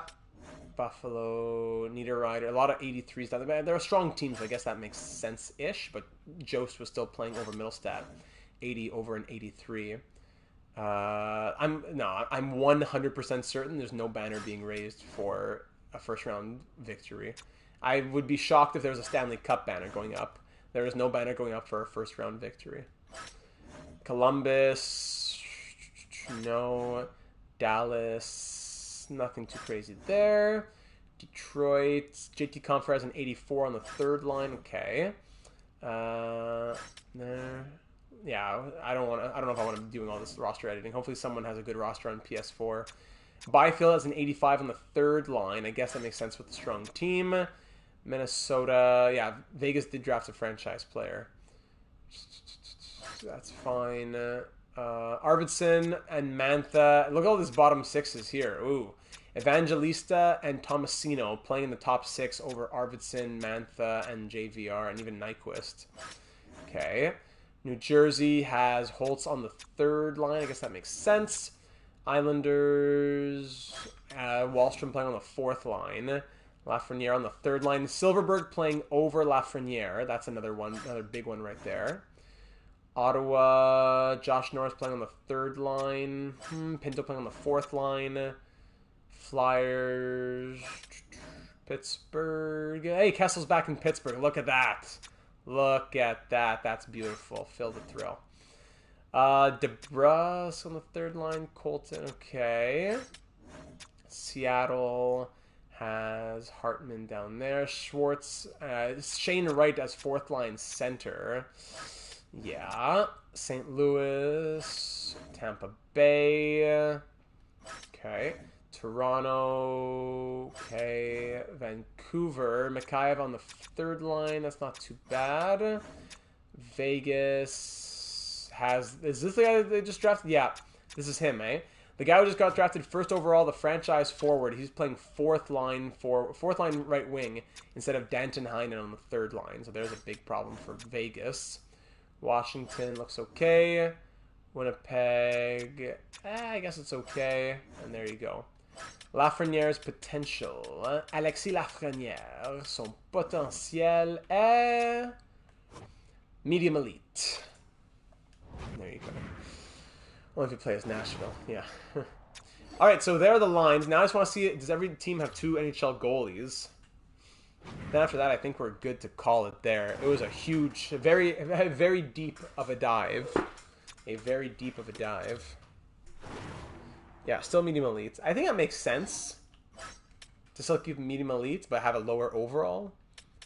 I don't think he's... Like, guys who are low elites are usually like the Pulu Yarvis of a couple of years ago. Guys who are like on their last chance, fringy, but could still get there. I think Lafreniere is still in a place where he's been progressing enough to say that he can maintain medium elite for now. So, does every team have 2 NHL goalies at least playing in the NHL caliber players? Let me rephrase it. Does each team have at least 2 NHL caliber goaltenders in the NHL? Appreciate you, my friend. Some teams even have 3. Same to you, Heath. Even though it is not for you down there, I still wish you a lovely weekend and a happy Thanksgiving a month and a half or so in advance. Yeah, it's a nice time to be able to have it up here in Canada for sure. Always nice. I do like having it in October. The weather's still all right. Gives you the long weekend to do chores or just to relax and enjoy time. Yeah, so some teams have 3, which is good. Every team has at least 2, it looks like. That's more because they've already been signed on to their team. I don't think the AI hasn't really done anything to make sure that this is happening. Yeah, it kind of works like that way. Kind of works like that. You work on Monday? I used to work on holidays all the time when I used to work at the theater when I was a teenager, back in the day. Yeah, okay, Decord is a bit fringy for Seattle. That's the only fringy one I've seen pretty much. Zarenko's already an 81 there. Huh.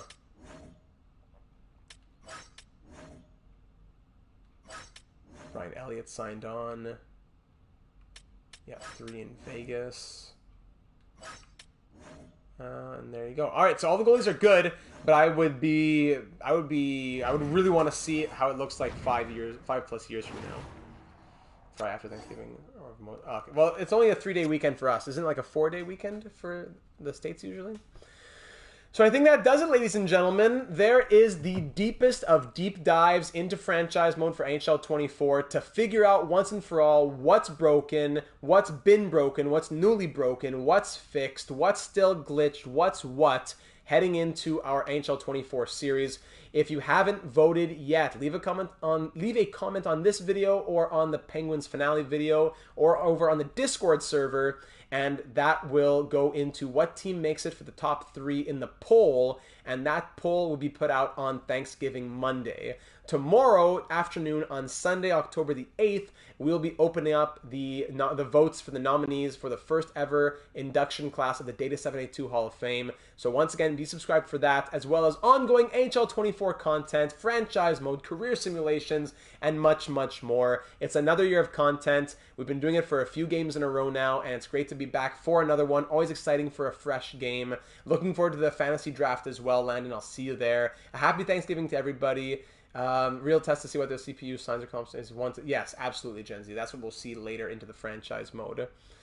And you can't edit players at all as well. We learned that as well. Alexander, thank you, and same to you. Everyone have yourselves a lovely weekend, Thanksgiving or not. If it is for you up here in the Great White North, then I wish you an extra special weekend. Make sure to really think about all that you're thankful for in such a blessed position, no matter where you are. I think we're very, very, very lucky to be where we are in our country, and I hope that it continues to be another great end to another great year. Mr. T, did you send something? Is that what you said? Did you send something? Is that what you're saying? I don't have a notification, if that's what you're saying, but if you did send something, or if you will send something, I appreciate you. And really? Did you send it through YouTube? Oh, through PayPal. Hold on. Let me open it up here, because I gotta go through my email when I get that one. Oh, there he is! Mr. T, long time no donate. One of the bigger donators of a couple years ago, making an encore. Thank you, my friend. Appreciate that. Great way to end the stream. A great big $25 donation from Mr. T. Thank you so very kindly, my friend. I forget. It's always so tough to remember, but I forget if you're in the Discord server. If you aren't, make sure you get in there. I'm going to give you your special role in there. I forget if you already have the role or not. Thanks menu that people can donate on your channel. I should add that as well. I didn't, because you could just donate through YouTube, correct? But then you can't do it on videos that aren't live streams. Maybe I've talked enough. You've heard me enough tonight. It's at over 2.5 hours. I'm just gonna stop. Everyone have a great weekend. Thank you again, Mr. T. Ending it off with a high note. Thank you very much to Mr. T, because we pity the fool who does not enjoy the channel over here. I'll just stop talking. Have a great night, everybody. We'll talk soon. Thanks for being here.